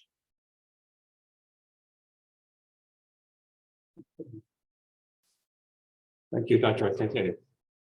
Next presentation, covering an important topic of including people. And I love the concept that mental health is total health. So great t-shirt altogether. So I think we have one or two questions in the queue. Is that correct? Yes, we have one question from Ademola Adelegan. This is a good intervention. However, how did you confirm the improvement in the mental health and quality of life? And what variables did you use?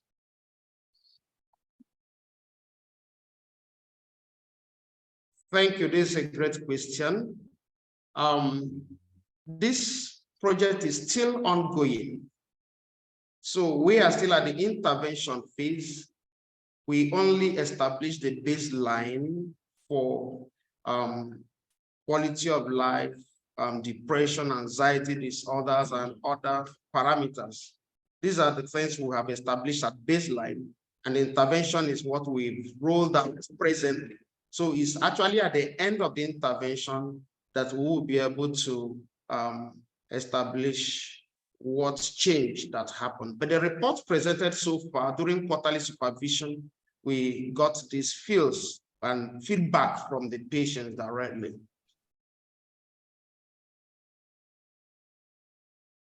Thank you. I think Ademola's second question was exactly that, how you determine it before enrollment, but you've answered that. So Siti Musafira Arif asks, are there any special requirements if leprosy patients would like to join the self-help groups? Well, thank you. The inclusion criteria are simply anyone who has been diagnosed to have either leprosy or Brule ulcer is eligible to join the group. Okay, great.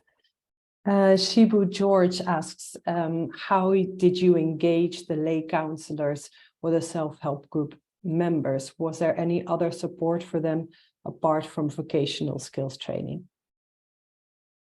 Okay, that's a great question. Two questions in one. For the community lay counselors, because within the program, for each of those clusters, you have leprosy supervisors in charge of those districts, and they are actually health workers involved. So they were carried along, and through them, we asked them to identify community members who could be, who could serve as lay counselors. So presently, we have some lay counselors who are school teachers in primary school. Some are pastors, religious leaders. Some are community leaders. Some are youth leaders. So we'll have some are business women, and we'll have all of them from various walks of life, identified through the help of existing leprosy workers who are in those clusters before we got there. So we engaged them, explained to them what we are doing. At first, a few of them would say, look, leprosy, social distance, we don't want to come close. And over time, they realized that, look, their fears were based on ignorance. That leprosy is not that infectious, it's not hereditary, and they became too close. As we, in fact, one of them, a religious leader, had to organize a love feast for his own group. And one of the business leaders had to teach some things, on their own to the group members. So that's how this had been running. That was about the engagement. Sorry, there was a second question to that. I'm trying to remember that. Second No, part of that question. It was mainly about that vocational training skills, if there was any further training for them and support. Not really, not really. What we simply did was training them on the protocols of running self-help groups, how to share their stories, of stigma, social exclusion, coping mechanism, and how to run those activities and give every member of the group an opportunity to share an experience so that everybody is involved. And the supervision that happens every quarter is also to see what they are doing and to be sure they are following the protocol, and they've continued to improve ever since. So that's just all that we did. Thank you so much. Lots of questions coming in, also lots of compliments for the presentation. Kidist Bobosha had a question that I actually also had myself. Do you think the established self-help groups will continue beyond the project? Maybe in the healthcare system integrated? What is your strategy for that? This is a very interesting question, and we were also concerned about it because we didn't want their joy and happiness to be terminated suddenly. So we asked them, we asked the patients, what do you think? What will happen when LRI project comes to an end? And a good number of them are saying, listen, that they found that this is very helpful. They would want to continue on their own, even though they may not come very frequently because of transportation cost and other things. But they found so much joy and a lot of help coming to these meetings, and they're going to continue on their own. And even the vocational stuff, we didn't even give them money, and they even decided to do a lot of things on their own and sent us some homemade products from various groups. So they've already, with the help of the committee members, gone very far in starting on their own. So we see that sustainability, because community members are involved and they are running it by themselves. So sustainability here is going to be a positive thing for us, and we're excited about it. Thank you so much. We heard from you that you don't have all the results yet from after the intervention, but Graham Samungole asks, has the study tried to look at mental issues by gender? If so, who is most affected? Maybe from your baseline data you already have? Yeah, I may not have that readily at the moment. Yeah, and so maybe I'll get that answer much later, when we do both of them.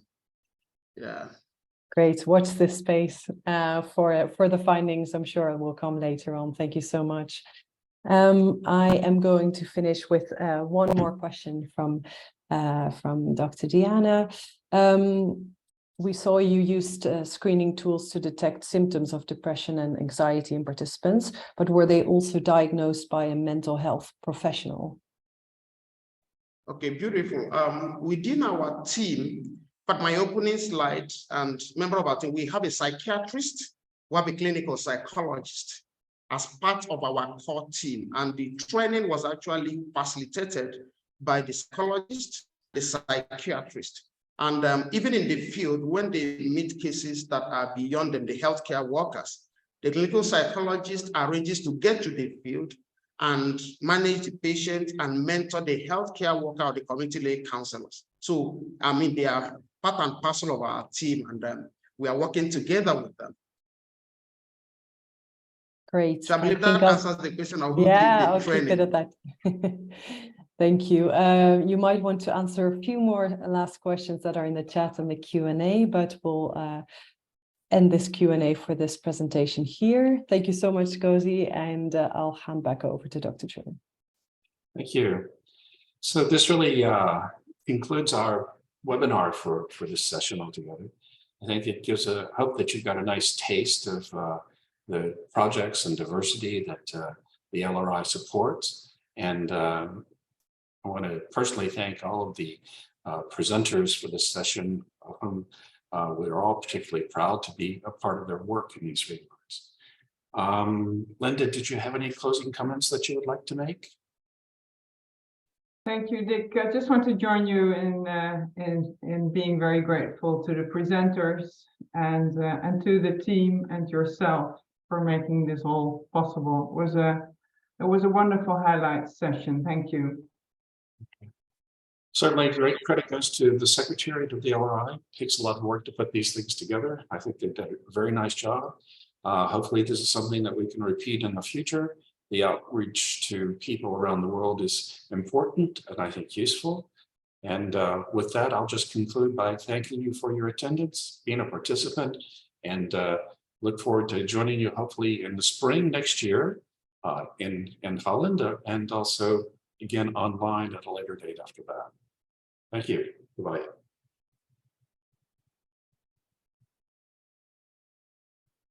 Thank you all. Goodbye. Thank you, everybody.